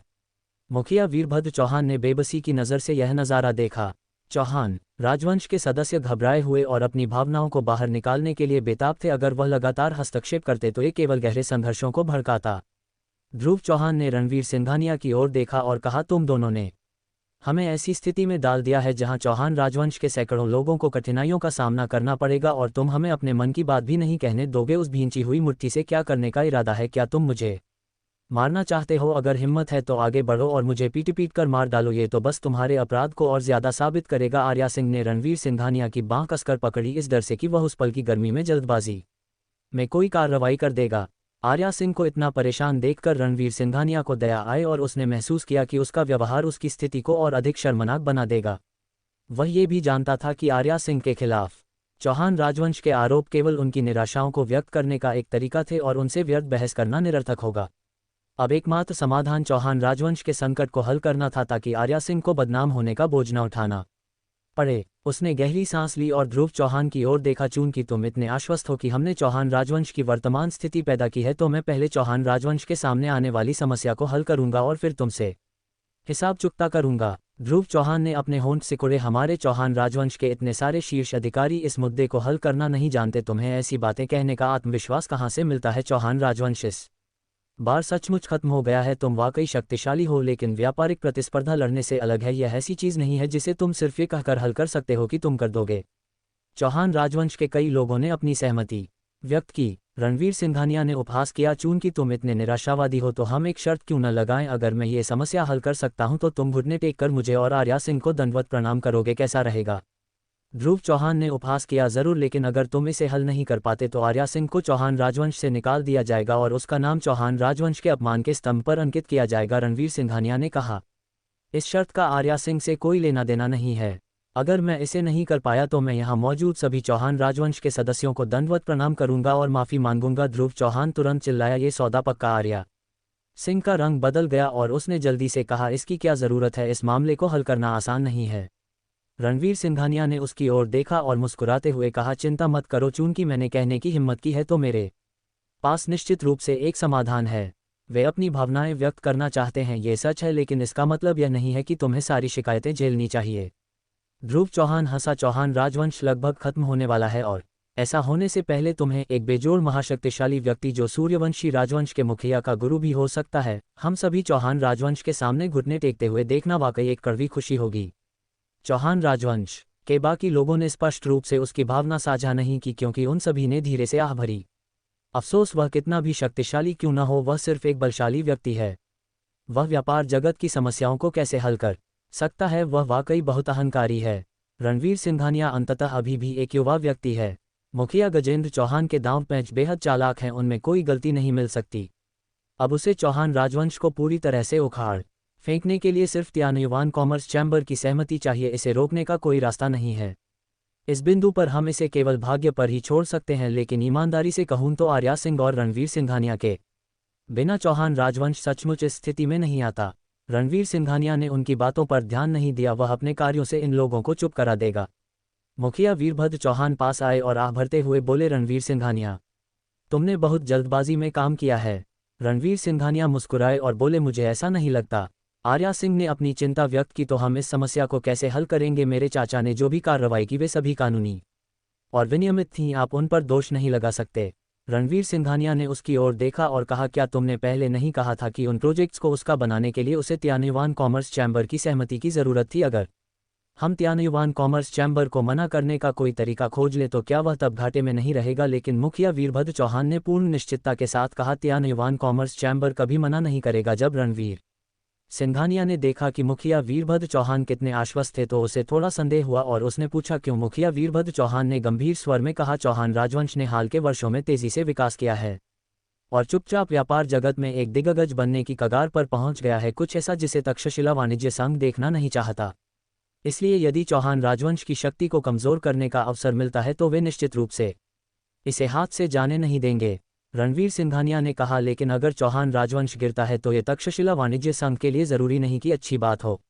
ये सिर्फ चौहान राजवंश की ताकत कमजोर करने की बात नहीं है। ये देखकर कि रणवीर सिंघानिया इस विचार से सहमत नहीं थे, मुखिया वीरभद्र चौहान के चेहरे पर अचानक थोड़ी शर्मिंदगी आ गई। फिर उन्होंने आगे कहा, बेशक ये केवल एक कारण है। मैं इतना निश्चित इसलिए हूं क्योंकि तक्षशिला वाणिज्य संघ के संस्थापक माधव वर्मा कभी मेरे प्रेम प्रतिद्वंद्वी थे। रणवीर सिंघानिया और आर्या सिंह दोनों की आंखें आश्चर्य से फैल गईं। आर्या सिंह की गशप्रेमी आत्मा प्रज्वलित हो उठी और उत्सुकता से उसने कहा, दादाजी, आपको हमें विस्तार से बताना चाहिए, इससे हमें इस समस्या का समाधान निकालने में मदद मिलेगी। मुखिया वीरभद्र चौहान ने आर्या सिंह पर एक नज़र डाली, हल्के से 2 बार खांसा और कहा, उन दिनों तुम्हारी दादी वास्तव में वह थी जिसे मैंने माधव वर्मा के हाथों से छीना था। वह बुजुर्ग व्यक्ति हमेशा मुझसे जल्द ही फोन के दूसरी तरफ से एक गहरी आवाज़ आई, नमस्कार, क्या मैं जान सकता हूं कि आप कौन हैं? रणवीर सिंघानिया ने जवाब दिया, नमस्कार, मैं रणवीर सिंघानिया हूं। दूसरी तरफ की आवाज़ तुरंत अत्यधिक सम्मानजनक हो गई, श्रीमान अभ्युदय, नमस्कार, मैं देवपुरी निवेश समूह का वर्तमान प्रभारी हूं, मेरा नाम सचिव विक्रम है, आप मुझे छोटे सचिव कह सकते हैं। श्रीमान अभ्युदय, क्या आप कुछ निर्देश देना चाहेंगे? रणवीर सिंघानिया ने पूछा, पुरानी बात, श्रीमान जोंग ने अपने शेयर मुझे हस्तांतरित कर दिए, तो क्या इसका मतलब यह है कि अब जो मैं कहूंगा वह देवपुरी निवेश समूह के लिए मान्य होगा? सचिव विक्रम ने तुरंत कहा, जी हाँ श्रीमान अभ्युदय। रणवीर सिंघानिया ने कहा, अच्छा है, प्रगति व्यापार मंडल के सभी कार्यालय भवनों पर नजर डालने में मेरी मदद करें जो हमारी कंपनी से किराए पर लिए गए हैं। जब आप सब कुछ गिन लें तो प्रगति व्यापार मंडल को एक नोटिस भेजें कि यदि वे अपना पट्टा नवीनीकृत करना चाहते हैं तो उन्हें तिगुना किराया देना होगा। साथ ही उन कार्यालय भवनों पर भी नजर डालें जो भारत समूह ने हमारी कंपनी से किराए पर लिए हैं और उन्हें भी एक नोटिस भेजें ये कहते हुए कि नवीनीकरण के लिए किराया 10 गुना होगा। सचिव विक्रम मन ही मन हैरान थे, उन्हें समझ नहीं आ रहा था कि रणवीर सिंघानिया ऐसा क्यों कर रहे हैं, लेकिन उन्होंने ज्यादा पूछने की हिम्मत नहीं की और तुरंत बोले ठीक है, मैं तुरंत इसकी व्यवस्था करूंगा। फोन रखने के बाद रणवीर सिंघानिया ने अपने पीछे की विशाल गगनचुंबी इमारत की ओर देखा और उनके होंठों के कोने पर हल्की सी मुस्कान आ गई। चूंकि तुम प्रगति व्यापार मंडल वाले चौहान राजवंश के मामलों में हस्तक्षेप नहीं करना चाहते तो आसानी से छुटकारा पाने की उम्मीद भी मत करो। उन्होंने और देर नहीं की और एक टैक्सी लेकर चौहान हवेली वापस आ गए। जैसे ही उन्होंने चौहान हवेली के द्वार में प्रवेश किया, रणवीर सिंघानिया ने देखा कि चौहान राजवंश के वरिष्ठ अधिकारियों का एक समूह एक बार फिर इकट्ठा हुआ था। आर्या सिंह भी मौजूद थीं और उनकी आभा से लग रहा था कि वह सफलतापूर्वक प्राण साधना के चौथे स्तर पर पहुंच गई थीं। जब सभी ने रणवीर सिंघानिया को वापस आते देखा तो उनका ध्यान तुरंत उन पर केंद्रित हो गया। आर्या सिंह आगे बढ़ीं और पूछा, क्या आप चौहान राजवंश परियोजना के मामले को सुलझाने के लिए प्रगति व्यापार मंडल गए थे? कैसा रहा? मुखिया वीरभद्र चौहान, मुकुंद चौहान और चौहान राजवंश के अन्य सदस्य सभी रणवीर सिंघानिया को उत्सुकता से देख रहे थे। स्थिति को संभालने के उनके परिणाम को जानने के लिए उत्सुक थे।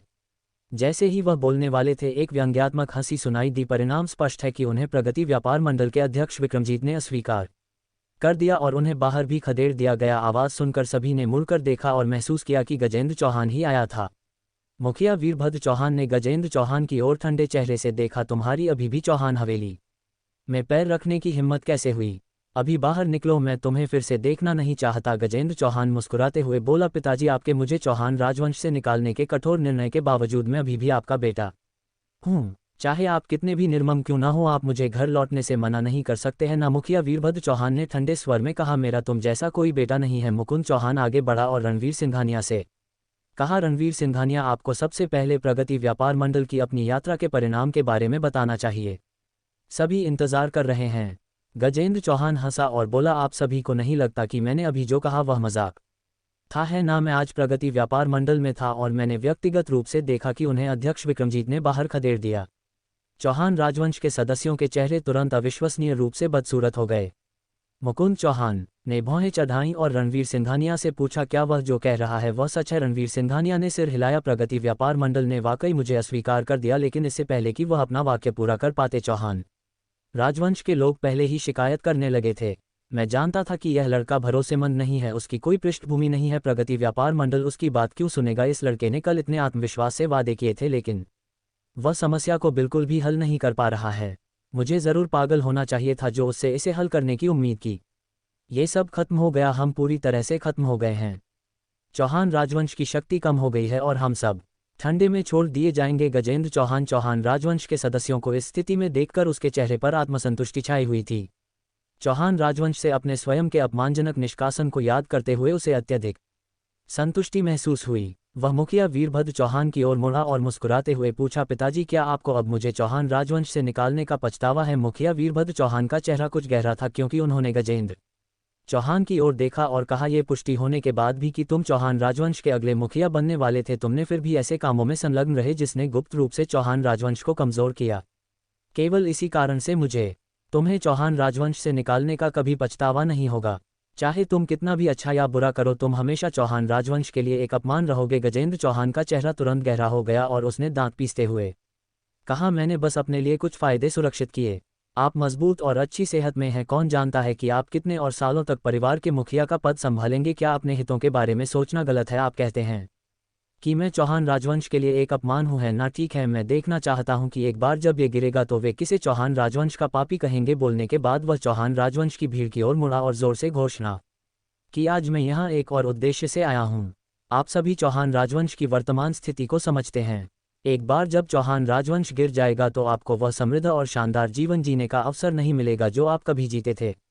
लेकिन अब मैं आपको एक अवसर दे रहा हूँ। जो कोई भी भविष्य में खुद के लिए लड़ने के लिए नहीं छोड़ा जाना चाहता, वह अभी मेरे साथ आए। मैं आपको विश्वास दिलाता हूँ कि मेरे नेतृत्व में आप चौहान राजवंश में जैसा जीवन जीते थे वैसा ही या उससे भी उच्च जीवन स्तर का आनंद लेते रहेंगे। आखिरकार हम एक नया चौहान राजवंश बनाएंगे और परिवार के मुखिया के रूप में मैं आपको एक और शानदार और भव्य चौहान राजवंश बनाने के लिए प्रेरित करूंगा। जो कोई भी मेरे साथ आने को तैयार है वह अभी आगे आए। ये केवल एक ही अवसर है। मुझे उम्मीद है कि आप स्थिति को स्पष्ट रूप से देख सकते हैं और सही चुनाव कर सकते हैं। गजेंद्र चौहान के प्रस्ताव को सुनकर चौहान राजवंश के सदस्यों ने आपस में चर्चा करना शुरू कर दिया। कई के चेहरों पर प्रलोभन के भाव थे।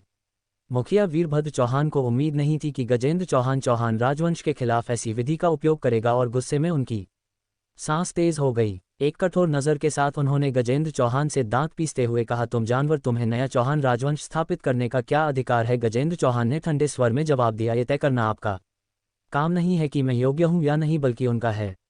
रणवीर सिंघानिया ने भी गजेंद्र चौहान की चाल का अनुमान नहीं लगाया था। हालांकि वह चौहान राजवंश के सदस्यों को मनाने में जल्दबाजी में नहीं थे। ये चौहान राजवंश के भीतर वफादार और बेवफा लोगों को छांटने का एक अच्छा मौका था। चूंकि ऐसा था तो उन्होंने गजेंद्र चौहान का लाभ उठाने और बेवफा लोगों को बाहर निकालने का भी फैसला किया। चौहान राजवंश के सदस्य गुपचुप तरीके से फुसफुसा रहे थे, गहरी चर्चा में लीन थे। आखिरकार चौहान राजवंश का एक उच्च पदस्थ सदस्य आगे बढ़ा और गजेंद्र चौहान की ओर चला गया, ये घोषणा करते हुए, मैं आपके साथ चलूंगा, किसी को आगे बढ़कर नेतृत्व करते देख जो पहले से ही प्रलोभित थे। उन्होंने झिझकना बंद कर दिया और उनका अनुसरण किया, गजेंद्र चौहान की ओर बढ़ते हुए। थोड़ी ही देर में चौहान राजवंश के लगभग आधे लोग गजेंद्र चौहान के पक्ष में चले गए थे। हालांकि बचे हुए आधे लोगों में से कई ऐसे थे जो अनुसरण करना चाहते थे, लेकिन उन्होंने चौहान राजवंश के प्रति अपनी भावनाओं के कारण खुद को रोक लिया। रणवीर सिंघानिया ने भीड़ पर नजर डाली और मुकुंद चौहान को अपनी मूल जगह पर सीधे खड़े देखा, जो दलबदलुओं का अनुसरण करने का कोई इरादा नहीं दिखा रहा था, जिससे रणवीर सिंघानिया ने तुरंत मुकुंद चौहान को और अधिक सम्मान दिया। मुझे उम्मीद नहीं थी कि वह चौहान राजवंश के प्रति इतना वफादार होगा, मुझे लगा था कि वह सबसे पहले दलबदल करेगा, उन्होंने मन ही मन सोचा। मुखिया वीरभद्र चौहान ने चौहान राजवंश के सदस्यों को दलबदल करते हुए देखा तो उन्हें धोखे की ठंडक महसूस हुई। गहरी सांस लेते हुए उन्होंने कहा, यदि तुम उसके लाभ लेना चाहते हो तो मेरे पास हस्तक्षेप करने की कोई शक्ति नहीं है। हालांकि चूंकि तुमने अपना चुनाव कर लिया है तो आज से तुम्हारा और चौहान राजवंश का एक दूसरे से कोई लेना देना नहीं होगा। उसी क्षण रणवीर सिंघानिया आगे बढ़े और घोषणा की, मुखिया चौहान निश्चिंत रहें, उन्हें अपने निर्णय का पछतावा होगा। भले ही प्रगति व्यापार मंडल मेरे अनुरोध को अस्वीकार कर दे, मैं फिर भी चौहान राजवंश को इस दुर्दशा से निकालने का कोई रास्ता ढूंढूंगा। गजेंद्र चौहान के पक्ष में गए दलबदलू जोर से हंसने लगे, उनकी हंसी उपहास से भरी हुई थी। चौहान राजवंश के साथ बचे हुए आधे लोगों के चेहरे पर हक्का बक्का भाव थे, स्पष्ट रूप से रणवीर सिंघानिया के शब्दों पर विश्वास नहीं कर रहे थे। गजेंद्र चौहान ने उपहास करते हुए कहा, रणवीर सिंघानिया, मामला पहले ही समाप्त हो चुका है। भले ही तुम्हारे पास महान क्षमताएं हों, अब पासा पलटना बहुत देर हो चुकी है। यहाँ हास्यास्पद दावे करना बंद करो। रणवीर सिंघानिया उनके रवैये से अप्रभावित बस हल्की सी मुस्कान के साथ बोले, हम इंतजार करेंगे और देखेंगे।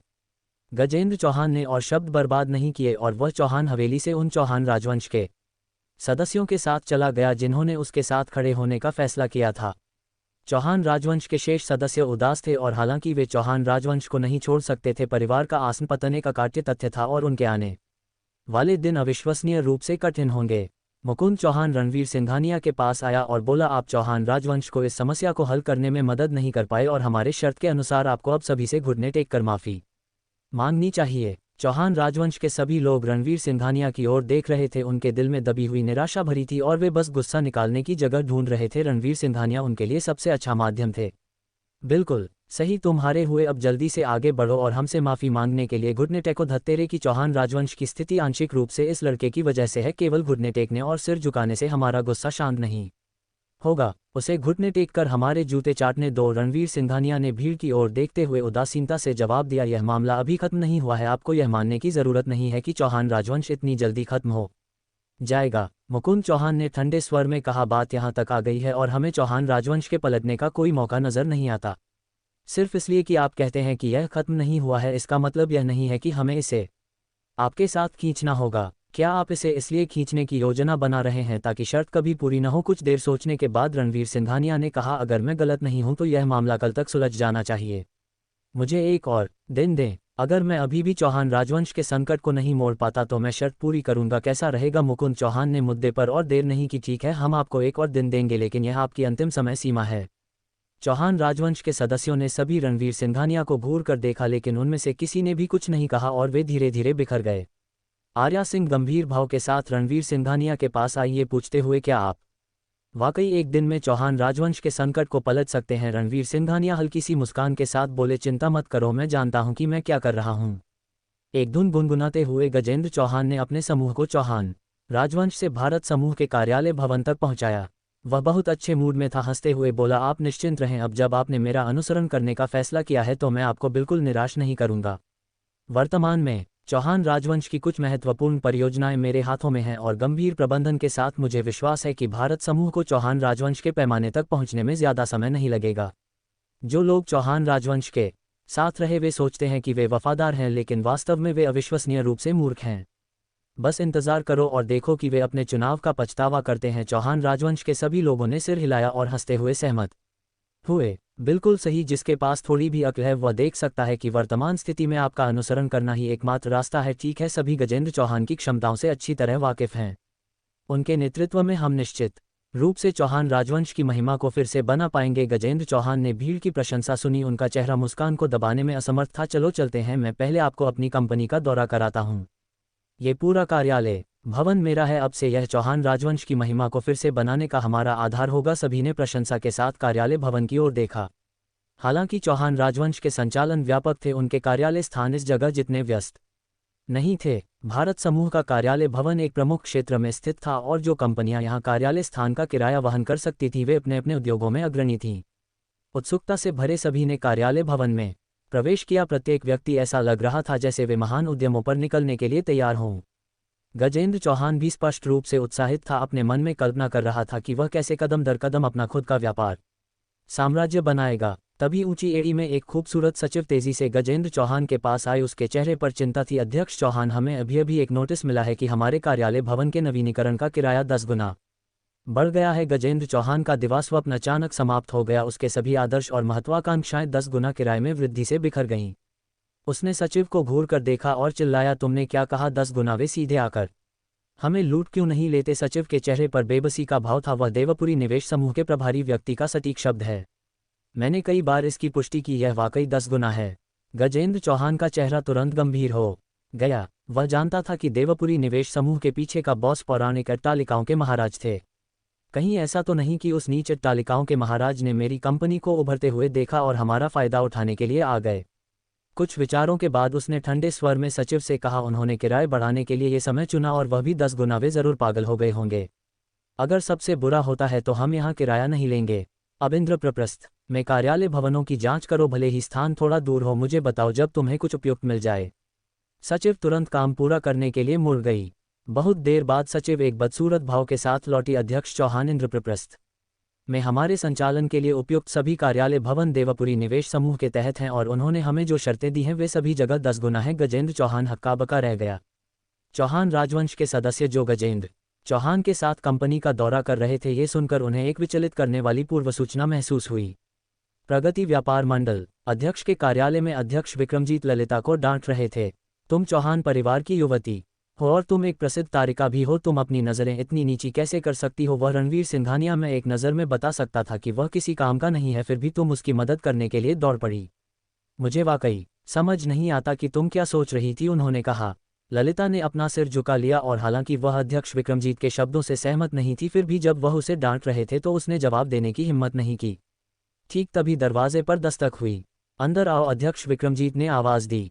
कंपनी का वित्तीय अधिकारी अंदर आया। अध्यक्ष विक्रमजीत के सामने दस्तावेजों का एक ढेर रखते हुए, अध्यक्ष, ये देश भर में हमारे कार्यालय भवनों के नवीनीकरण के दस्तावेज हैं। नवीनीकरण के लिए धन तैयार है। हालांकि यह मंडल के लिए एक महत्वपूर्ण खर्च है। शुक्र है यह अभी भी हमारी वहन क्षमता के भीतर है और नकदी प्रवाह सुचारू रूप से चलता रह सकता है। अध्यक्ष विक्रमजीत ने दस्तावेजों पर नज़र डाली, सिर हिलाया और कहा, ठीक है, मुझे मिल गया। फिर उन्होंने ललिता की ओर देखा और कहा, अब मैं तुम्हें बताता हूं कि मैंने गजेंद्र चौहान की मदद क्यों चुनी। क्या तुमने किराए की राशि देखी जो हम वास्तव में देते हैं? यह एक खगोलीय राशि है। मंडल को हर साल एक भारी वित्तीय दबाव झेलना पड़ता है। गजेंद्र चौहान ने मुझे अपनी कंपनी के मुनाफे का 30% देने का वादा किया है, जिससे मंडल के वित्तीय बोझ को काफ़ी हद तक राहत मिलेगी। अगर मैंने उस रणवीर सिंघानिया की मदद की होती तो मंडल को कोई फायदा नहीं होता। क्या तुम समझती हो? ललिता ने आह भरी। वह जानती थी कि उसके पिता अपने कारणों से निर्णय लेते हैं।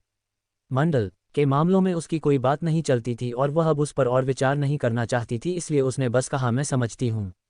तभी कार्यालय का दरवाज़ा धक्का देकर खोला गया और अध्यक्ष विक्रमजीत की सचिव घबराई हुई अंदर आए। अध्यक्ष विक्रमजीत ने हल्की सी भौहें चढ़ाईं। क्या मैंने नहीं कहा था कि मेरे कार्यालय में प्रवेश करने से पहले तुम्हें दस्तक देनी चाहिए? इतना ज़रूरी क्या है कि तुम इतनी घबराई हुई हो? कोई संयम नहीं है? सचिव ने उसकी टिप्पणी को नज़रअंदाज किया, तुरंत कहते हुए, अध्यक्ष, हमें अभी अभी देवपुरी निवेश समूह से एक अधिसूचना मिली है जिसमें कहा गया है कि अगले साल हम उनसे जो सभी कार्यालय भवन किराए पर लेते हैं उनका किराया तिगुना हो जाएगा। अध्यक्ष विक्रमजीत की आंखें चौड़ी हो गईं और वह उछल पड़े, चिल्लाते हुए, तुमने क्या कहा? सचिव अपनी सुध-बुध खो चुकी थी और हड़बड़ी में 2 कदम पीछे हट गई।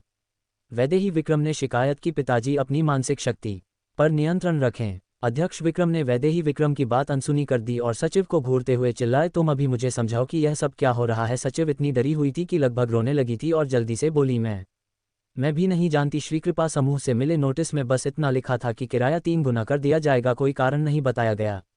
अध्यक्ष विक्रम को अचानक लगा कि उनका सिर कई गुना बड़ा हो गया है। प्रगति वाणिज्य मंडल की वर्तमान वित्तीय स्थिति पहले से ही तंग थी और अगले साल का किराया बमुश्किल इकट्ठा करना भी एक उपलब्धि थी। अब किराए के 3 गुना होने से ऐसा लग रहा था कि वे उनकी जान लेने पर तुले हैं, ये कमीना भवन सम्राट। आखिर वह क्या सोच रहा है? प्रगति वाणिज्य मंडल को अचानक ऐसे निशाना क्यों बना रहा है? हम उसे इतने सालों से किराया दे रहे हैं, उसे यह करने का क्या हक है? अध्यक्ष विक्रम लगभग विक्षिप्त हो गए थे। इसी बीच वैदेही विक्रम अविश्वसनीय रूप से उलझन में पड़ गई, यह सोचकर कि किराया वृद्धि रणवीर सिंघानिया को निकाले जाने के बाद हुई थी और एक साहसिक विचार उसके मन में कौंधा, क्या ये रणवीर सिंघानिया ने किया होगा? उसकी आंखें धीरे धीरे बड़ी होती गईं, उसे और भी अधिक यकीन हो रहा था कि रणवीर सिंघानिया किसी तरह इस मामले में शामिल थे।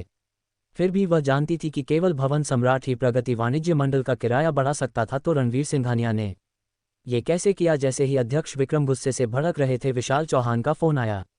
अध्यक्ष विक्रम ने फोन उठाया तो दूसरी ओर विशाल चौहान की चिंतित आवाज सुनाई दी, अध्यक्ष विक्रम, क्या आप श्रीकृपा समूह के प्रभारी व्यक्ति से मेरी मुलाकात करवा सकते हैं? मुझे नहीं पता कि मैंने उन्हें क्या नाराज किया, लेकिन उन्होंने अचानक मेरा किराया बढ़ा दिया है और मैं स्पष्टीकरण चाहता हूं। अध्यक्ष विक्रम ने एक भौं उठाए, आपके कार्यालय भवन का किराया भी बढ़ गया? विशाल चौहान चौंक गए, आपका मतलब है प्रगति वाणिज्य मंडल का कार्यालय किराया भी बढ़ गया है? अध्यक्ष विक्रम ने चिढ़कर कहा, मुझे अभी अभी नोटिस मिला है, उन्होंने वाकई किराया 3 गुना कर दिया है। ये सीधे सीधे मेरे साथ खिलवाड़ है। विशाल चौहान ने आह भरी, सिर्फ 3 गुना? अध्यक्ष विक्रम की भौहें सिकुड़ गईं, आपका क्या मतलब है? क्या आपका किराया भी 3 गुना नहीं हुआ? विशाल चौहान आंसुओं की कगार पर बोले, हमारा किराया पूरे 10 गुना बढ़ा दिया गया है। अध्यक्ष विक्रम की भौहें कुछ ढीली पड़ीं और किसी कारण से उन्हें थोड़ी सी दूसरों की दुर्दशा पर खुशी हुई। तब आपकी कंपनी वाकई थोड़ी दयनीय स्थिति में है। ठीक है, मैं श्रीकृपा समूह के प्रभारी व्यक्ति से संपर्क करने की कोशिश करूंगा कि क्या हम मुलाकात की व्यवस्था कर सकते हैं, ताकि पता चले कि आखिर हो क्या रहा है।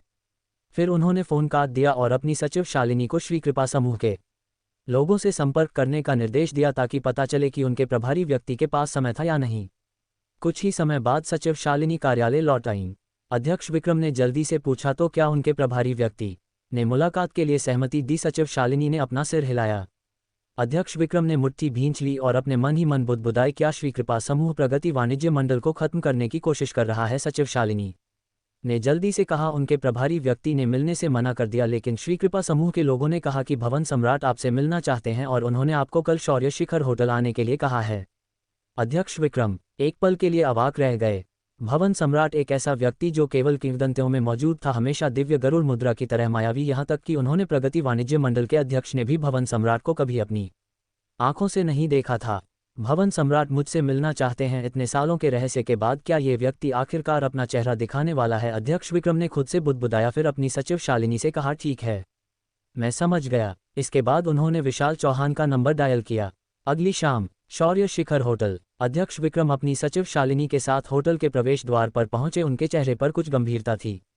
वह नहीं जानते थे कि रहस्यमयी भवन सम्राट अचानक उनसे क्यों मिलना चाहते थे, लेकिन सामने वाले के इरादे कुछ भी हो, उन्हें किराया 3 गुना करने का विचार वापस लेने के लिए राजी करना ही था।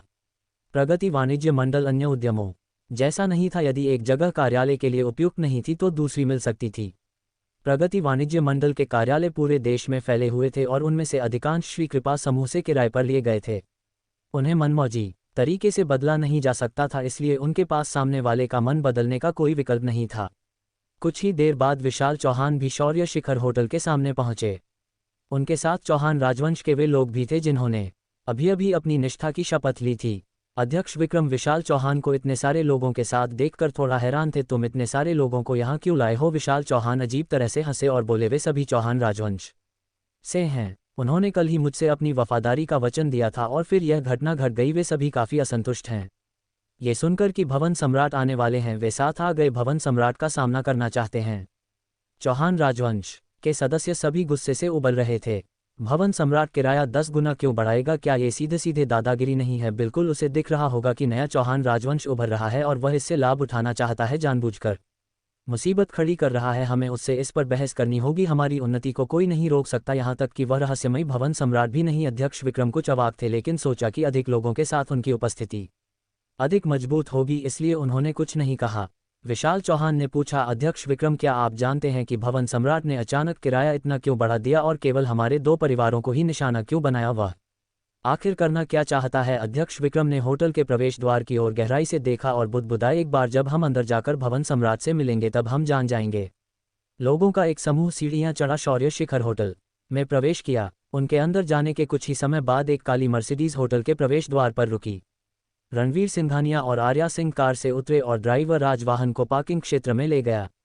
आर्या सिंह ने रणवीर सिंघानिया की ओर कुछ चिंता से देखा और पूछा, हम यहाँ क्यों हैं? दिन लगभग खत्म हो गया है, क्या हम वाकई चौहान राजवंश का संकट हल कर पाएंगे? रणवीर सिंघानिया मुस्कुराए और बोले, हम इसे हल कर पाते हैं या नहीं, ये हमें जल्द ही पता चल जाएगा। चलो अंदर चलते हैं। वे दोनों शौर्य शिखर होटल की लॉबी में एक साथ दाखिल हुए। इस समय अध्यक्ष विक्रम, विशाल चौहान और चौहान राजवंश के अन्य लोग अभी भी भवन सम्राट के प्रकट होने का इंतजार कर रहे थे। जब उन्होंने रणवीर सिंघानिया और आर्या सिंह को आते देखा तो वे सभी हैरान रह गए। आर्या सिंह ने भी इन लोगों को यहाँ देखने की उम्मीद नहीं की थी और उन्होंने अपना सिर घुमाकर रणवीर सिंघानिया को जिज्ञासु नज़र से देखा। रणवीर सिंघानिया एक अनकही हंसी के साथ आर्या सिंह को सीधे उन लोगों के पास ले गए। विशाल चौहान ने रणवीर सिंघानिया और आर्या सिंह को घूरा और ठंडी सांस ली। तुम दोनों यहाँ क्या कर रहे हो? रणवीर सिंघानिया ने ठंडे लहजे में जवाब दिया, क्या तुम आ सकते हो और हम नहीं आ सकते? अध्यक्ष विक्रम ने रणवीर सिंघानिया को ध्यान से देखा और बोले, तुम यहाँ मुझसे चौहान राजवंश की मदद करने की भीख मांगने आए हो है ना? मैंने तुम्हें साफ साफ बता दिया है कि इस मामले पर बातचीत के लिए कोई गुंजाइश नहीं है। क्या तुम्हें वाकई लगता है कि मेरे पीछे पीछे यहाँ आने से मेरा मन बदल जाएगा? रणवीर सिंघानिया के चेहरे पर एक व्यंग्यात्मक मुस्कान आई। इतने आत्मसंतुष्ट मत बनो वरना तुम अपना ही चेहरा थप्पड़ मार लोगे। ठीक तभी सीईओ विवेक, जो श्री कृपा समूह के प्रभारी व्यक्ति थे, सबके सामने प्रकट हुए। विशाल चौहान ने जल्दी से कहा, अध्यक्ष विक्रम, हमारा मामला जरूरी है। इन 2 अज्ञानी युवाओं से परेशान मत होइए। अध्यक्ष विक्रम ने सिर हिलाया और फिर सीईओ विवेक की ओर देखकर जल्दी से आगे बढ़े और विनम्रता से बोले, सीईओ विवेक, भवन सम्राट कहाँ हैं? कृपया उन्हें बाहर आने के लिए कहें। चौहान राजवंश के सदस्य अधीर हो रहे थे। उनमें से कई चिल्ला रहे थे, जल्दी करो और भवन सम्राट को बाहर लाओ, हम भवन सम्राट को देखना चाहते हैं। सीईओ विवेक ने भीड़ पर नजर डाली और उदासीनता से बोले, श्रीमान, भवन सम्राट पहले से ही यहीं हैं। सभी के चेहरों पर आश्चर्य का भाव था और वे भवन सम्राट की तलाश में चारों ओर देखने लगे। क्या भवन सम्राट यहाँ है? मुझे वह क्यों नहीं दिख रहे? हाँ, मैं यहाँ मौजूद सभी को पहचानता हूँ, कोई भवन सम्राट नहीं है। अध्यक्ष विक्रम और विशाल चौहान भी चारों ओर देख रहे थे, लेकिन उन्हें कोई ऐसा व्यक्ति नहीं दिखा जो भवन सम्राट हो सके। अध्यक्ष विक्रम ने सीईओ विवेक की ओर मुड़कर कहा, सीईओ विवेक, आप हमारे साथ मजाक तो नहीं कर रहे हैं, है ना? सीईओ विवेक ने उन्हें एक नज़र देखा, फिर सीधे रणवीर सिंघानिया के पास गए, झुके और एक फैला हुआ हाथ दिखाकर एक आमंत्रण मुद्रा बनाई। सम्मानपूर्वक बोले, श्री अभ्युदय, कृपया। रणवीर सिंघानिया ने मुस्कुराते हुए सबकी ओर बढ़ते हुए अपने कपड़े ठीक किए। इस पर सभी हक्के बक्के रह गए। रणवीर सिंघानिया को ऐसे घूर रहे थे जैसे उन्होंने कोई राक्षस देख लिया हो। यहाँ तक कि आर्या सिंह भी हैरान थी। वह रणवीर सिंघानिया के पौराणिक रहस्यमयी भवन सम्राट होने के लिए बिल्कुल भी तैयार नहीं थी। रणवीर सिंघानिया ने भीड़ पर नजर डाली, अपने कंधे उचकाए और बोले, क्या हैरान हो गए? विशाल चौहान ने मुश्किल से निगला, फिर जोर से चिल्लाए, यह असंभव है। भवन सम्राट की किंवदंती इंद्रप्रस्थ में दशकों से मौजूद है और तुम तो अभी अभी यहाँ आए हो। तुम भवन सम्राट कैसे हो सकते हो? फिर वह सीईओ विवेक की ओर मुड़े, तुम इस लड़के से रिश्वत लेकर यहाँ नाटक करने तो नहीं आए हो, है ना? चौहान राजवंश के सदस्यों ने भी अपनी शंकाएं व्यक्त की और उसी समय कई लोग बेचैन होने लगे। यह अगर रणवीर सिंघानिया भवन सम्राट हैं तो इस समय चौहान राजवंश से अलग होने का हमारा फैसला। बकवास बंद करो, अपनी कम उम्र के साथ रणवीर सिंघानिया का भवन सम्राट होना असंभव है। अध्यक्ष विक्रम ने भी सीईओ विवेक की ओर मुड़कर भ्रमित होकर पूछा, सीईओ विवेक, यहाँ क्या हो रहा है? क्या रणवीर सिंघानिया वाकई भवन सम्राट हैं? सीईओ विवेक ने गंभीरता से कहा, पुराने भवन सम्राट का निधन कुछ समय पहले हो गया और श्री रणवीर नए भवन सम्राट हैं जिन्होंने पुराने भवन सम्राट की विरासत को संभाला है। अगर ऐसा नहीं होता तो क्या आपको वाकई लगता है कि श्री कृपा समूह किसी और के साथ यहाँ नाटक कर रहा होगा? अध्यक्ष विक्रम और विशाल चौहान के चेहरे तुरंत गंभीर हो गए। वे दोनों अच्छी तरह जानते थे कि अगर सीईओ विवेक ने ये कहा तो ये लगभग निश्चित रूप से सच था। वह नए भवन सम्राट हैं, ये कैसे संभव है? क्या वह देवपुरी जैसे किसी छोटे स्थान से नहीं है? विशाल चौहान की आवाज़ अविश्वास से कांप रही थी। धीरे धीरे स्थिति की गंभीरता को महसूस करते हुए वह रणवीर सिंघानिया की ओर मुड़े तो हमारे किराए को दोगुना करना ये तुम्हारा विचार था। रणवीर सिंघानिया मुस्कुराए और सिर हिलाया। हाँ, मैं मूल रूप से तुमसे तर्क करना और चौहान राजवंश के साथ मामला सुलझाना चाहता था, लेकिन तुमने कहा कि मैं व्यापारिक दुनिया में बहुत अनुभवहीन हूं, इसलिए मुझे मामले को सुलझाने के लिए कुछ व्यावसायिक चालें चलनी पड़ी। उन्होंने अध्यक्ष विक्रम की ओर देखा। मैंने इसकी पूरी तरह से जांच करवाई है। प्रगति वाणिज्य मंडल वर्तमान में वित्तीय तनाव का सामना कर रहा है। विभिन्न स्थानों पर किराए का भुगतान करना ही तुम्हारे लिए एक बोझ है और तुम्हारे कई कार्यालय स्थानों के साथ तुम कम समय में उपयुक्त कार्यालय स्थान नहीं ढूंढ पाओगे। तो अगर मैं किराया 3 गुना कर दूं तो प्रगति वाणिज्य मंडल एक गंभीर संकट का सामना करेगा। क्या मैं सही हूं? अध्यक्ष विक्रम के माथे पर ठंडा पसीना फूट पड़ा और रणवीर सिंघानिया का एक भी शब्द झूठा नहीं था। प्रगति वाणिज्य मंडल की जीवन रेखा अब उनके हाथों में थी। एक गहरी सांस लेते हुए और शांत रहने का नाटक करते हुए उन्होंने कहा, इतने आश्वस्त मत बनो। भले ही हम तुम्हारे कार्यालय भवन किराए पर न लें, हम अभी भी काम करने के लिए जगहें ढूंढ सकते हैं। रणवीर सिंघानिया हंसे। वाकई, जहां तक मुझे पता है श्री कृपा समूह के अलावा यदि तुम अन्य कार्यालय भवन किराए पर लेते हो तो स्थान असुविधाजनक होंगे और समय अनिश्चित। केवल ये 2 कारक प्रगति वाणिज्य मंडल पर जबरदस्त प्रभाव डालेंगे। क्या तुम ये जुआ खेलने को तैयार हो? अध्यक्ष विक्रम का रवैया तुरंत नरम पड़ गया। तो तुम क्या चाहते हो? रणवीर सिंघानिया मुस्कुराए और बोले, मैं अध्यक्ष विक्रम के लिए चीजें मुश्किल नहीं बनाना चाहता। मैं बस चाहता हूं कि तुम चौहान राजवंश से संबंधित इस मामले को निष्पक्ष और न्यायपूर्ण तरीके से निपटाओ। यदि अध्यक्ष विक्रम उन परियोजनाओं को वापस करने के लिए सहमत होते हैं जो सही मायने में चौहान राजवंश की हैं और विशाल चौहान जैसे किसी व्यक्ति को कुछ दंड देते हैं, तो न केवल मैं प्रगति वाणिज्य मंडल का किराया बढ़ाने से बचूंगा, बल्कि मैं तुम्हें तुम्हारे किराए पर वार्षिक 20% की छूट भी दूंगा। ध्यान दें, हर साल। अध्यक्ष विक्रम के दिल में लालच की एक लहर उठी। कार्यालय किराए की लागत हमेशा मंडल के लिए एक बड़ा खर्च रही है। अगर रणवीर सिंघानिया उन्हें हर साल 20% की छूट दे सकते थे तो यह निस्संदेह मंडल पर वित्तीय दबाव को काफी हद तक कम कर देगा। रणवीर सिंघानिया की मात्र 20% की छूट के बावजूद प्रगति वाणिज्य मंडल के पैमाने के साथ किराए का वह प्रतिशत पहले से ही एक खगोलीय आंकड़ा था। विशाल चौहान इन शब्दों को सुनकर तुरंत चिंतित हो गए और हड़बड़ी में बोले, रणवीर सिंघानिया, भले ही तुम भवन सम्राट हो, क्या तुम्हें वाकई लगता है कि तुम अध्यक्ष विक्रम को इतने मामूली एहसान से रिश्वत दे सकते हो? अध्यक्ष विक्रम ऐसे व्यक्ति नहीं है। अध्यक्ष विक्रम ने विशाल चौहान पर नजर डाली, फिर रणवीर सिंघानिया की ओर मुड़े और बोले, ठीक है, मैं तुम्हारी शर्तों से सहमत हूं। विशाल चौहान का चेहरा हरा पड़ गया। उन्होंने हड़बड़ी में अध्यक्ष विक्रम की ओर देखा और चिंतित होकर बोले, अध्यक्ष विक्रम, हमारा पहले एक समझौता हुआ था, तुम इस बच्चे के छोटे से एहसान के लिए अपना मन कैसे बदल सकते हो? अध्यक्ष विक्रम ने उदासीनता से कहा, मैं अतीत में तुम्हारी शर्तों पर सहमत होने को तैयार था क्योंकि तुमने मेरी कंपनी को 30% मुनाफा देने का वादा किया था। मैं उन मुनाफे को वाणिज्य मंडल की नकदी प्रवाह समस्याओं को कम करने के लिए चाहता था। अब रणवीर सिंघानिया किराया 20% कम करने की पेशकश कर रहे हैं, जो हमारी नकदी प्रवाह समस्याओं को भी सुचारू करने के लिए पर्याप्त है, और इसके लिए मेरी आलोचना नहीं होगी। आखिरकार तुम्हारे साथ सहयोग करने का मतलब जनमत के दबाव को झेलना है। इसके अलावा सबसे महत्वपूर्ण बात यह है कि तुम्हें भवन सम्राट के मूल्य के बारे में भी पता होना चाहिए। उनके साथ काम करने के फायदे सिर्फ कम किराए से कहीं ज्यादा हैं। इसलिए हमारा सहयोग यहीं खत्म होना चाहिए। आर्या सिंह पास खड़ी थी, उसका चेहरा भ्रम से भरा था। उसने कभी सोचा भी नहीं था कि रणवीर सिंघानिया चौहान राजवंश का संकट इतनी आसानी से हल कर सकते हैं। विशाल चौहान आंसुओं की कगार पर थे और चौहान राजवंश के अन्य लोगों ने एक दूसरे को देखा। चौहान राजवंश की उन परियोजनाओं के बिना क्या इसका मतलब यह है कि विशाल समूह केवल एक तीसरी श्रेणी के छोटे उद्यम के स्तर तक गिर सकता है? तुम बहुत ज्यादा सोच रहे हो। अगर चौहान राजवंश इस संकट से बच निकलता है तो क्या तुम्हें लगता है कि परिवार का मुखिया विशाल समूह को बख्शेगा? चौहान राजवंश के वे लोग जो विशाल चौहान के साथ हो गए थे तुरंत अपने फैसले पर पछताने लगे। अगर उन्हें पता होता कि ऐसा होगा तो वे कभी विशाल चौहान का साथ नहीं देते। विशाल चौहान, तुम्हें जल्दी कुछ सोचना होगा। हमने तुम्हारा साथ इसलिए दिया क्योंकि तुम्हारे हाथों में चौहान राजवंश की परियोजनाएं थीं। तुम्हें अध्यक्ष विक्रम को मनाना होगा। बिल्कुल, हम तुम्हारे साथ महानता प्राप्त करने के लिए आए थे। अगर तुम्हारी कंपनी सिर्फ एक तीसरी श्रेणी का छोटा उद्यम है तो तुम्हारे साथ रहने से उत्तर पश्चिमी हवा खाने से बेहतर कुछ नहीं होगा। विशाल चौहान ने खुद से सोचा कि रणवीर सिंघानिया ने प्रगति वाणिज्य मंडल को जो फायदे की पेशकश की थी उससे वह भी ललचा गए थे। वह अध्यक्ष विक्रम को मनाने के लिए क्या इस्तेमाल कर सकते थे? ये वाकई एक मृत अंत था। हालांकि यह वही था जो उन्होंने सोचा था। उन्होंने इसे जाहिर नहीं होने दिया। इसके बजाय उन्होंने चौहान राजवंश के लोगों की ओर मुस्कुराया और बोले, निराश मत हो सब लोग। चौहान राजवंश की उन परियोजनाओं के बिना भी इन वर्षों में मैंने कुछ संपर्क और संसाधन जमा किए हैं। इनके साथ हम अभी भी बढ़ सकते हैं और जल्द ही इंद्रप्रस्थ के शीर्ष उद्यमों में से एक बन सकते हैं। चौहान राजवंश के लोग हतोत्साहित थे। स्पष्ट रूप से विशाल चौहान उन्हें जो हवाई किले बेच रहे थे उस पर विश्वास नहीं कर रहे थे। इसी क्षण रणवीर सिंघानिया मुस्कुराते हुए उनके पास आए और विशाल चौहान से बोले, चून कि तुम इतने आश्वस्त हो तो मैं तुम्हारे लिए थोड़ी और चुनौती जोड़ूंगा। इससे वाकई तुम्हारी क्षमताओं का प्रदर्शन होगा। आज से शुरू करते हुए यदि तुम में से कोई भी श्री कृपा समूह के स्वामित्व वाले कार्यालय स्थान किराए पर लेता है तो किराया 10 गुना अधिक होगा।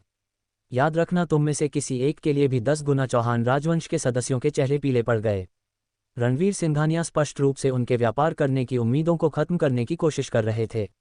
विशाल चौहान ने दांत पीसे और बोले, तुम किस बात पर इतना गर्व कर रहे हो? क्या तुम्हें वाकई लगता है कि अगर हम श्री कृपा समूह से कार्यालय स्थान किराए पर नहीं ले सकते तो हम अपना व्यवसाय चलाने के लिए अन्य जगहें नहीं ढूंढ पाएंगे? रणवीर सिंघानिया मुस्कुराए, चून कि तुम ऐसा कहते हो मैं तुम्हारे लिए थोड़ी और चुनौती जोड़ूंगा।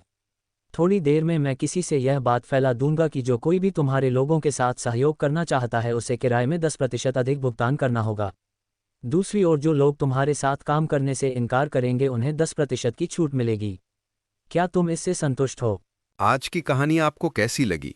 अगर पसंद आई हो तो लाइक ज़रूर करें और अपने दोस्तों के साथ शेयर करना ना भूलें। ऐसी ही शानदार और दिलचस्प कहानियों के लिए जुड़े रहिए हमारे साथ मिस्टिक स्टोरी हब चैनल पर।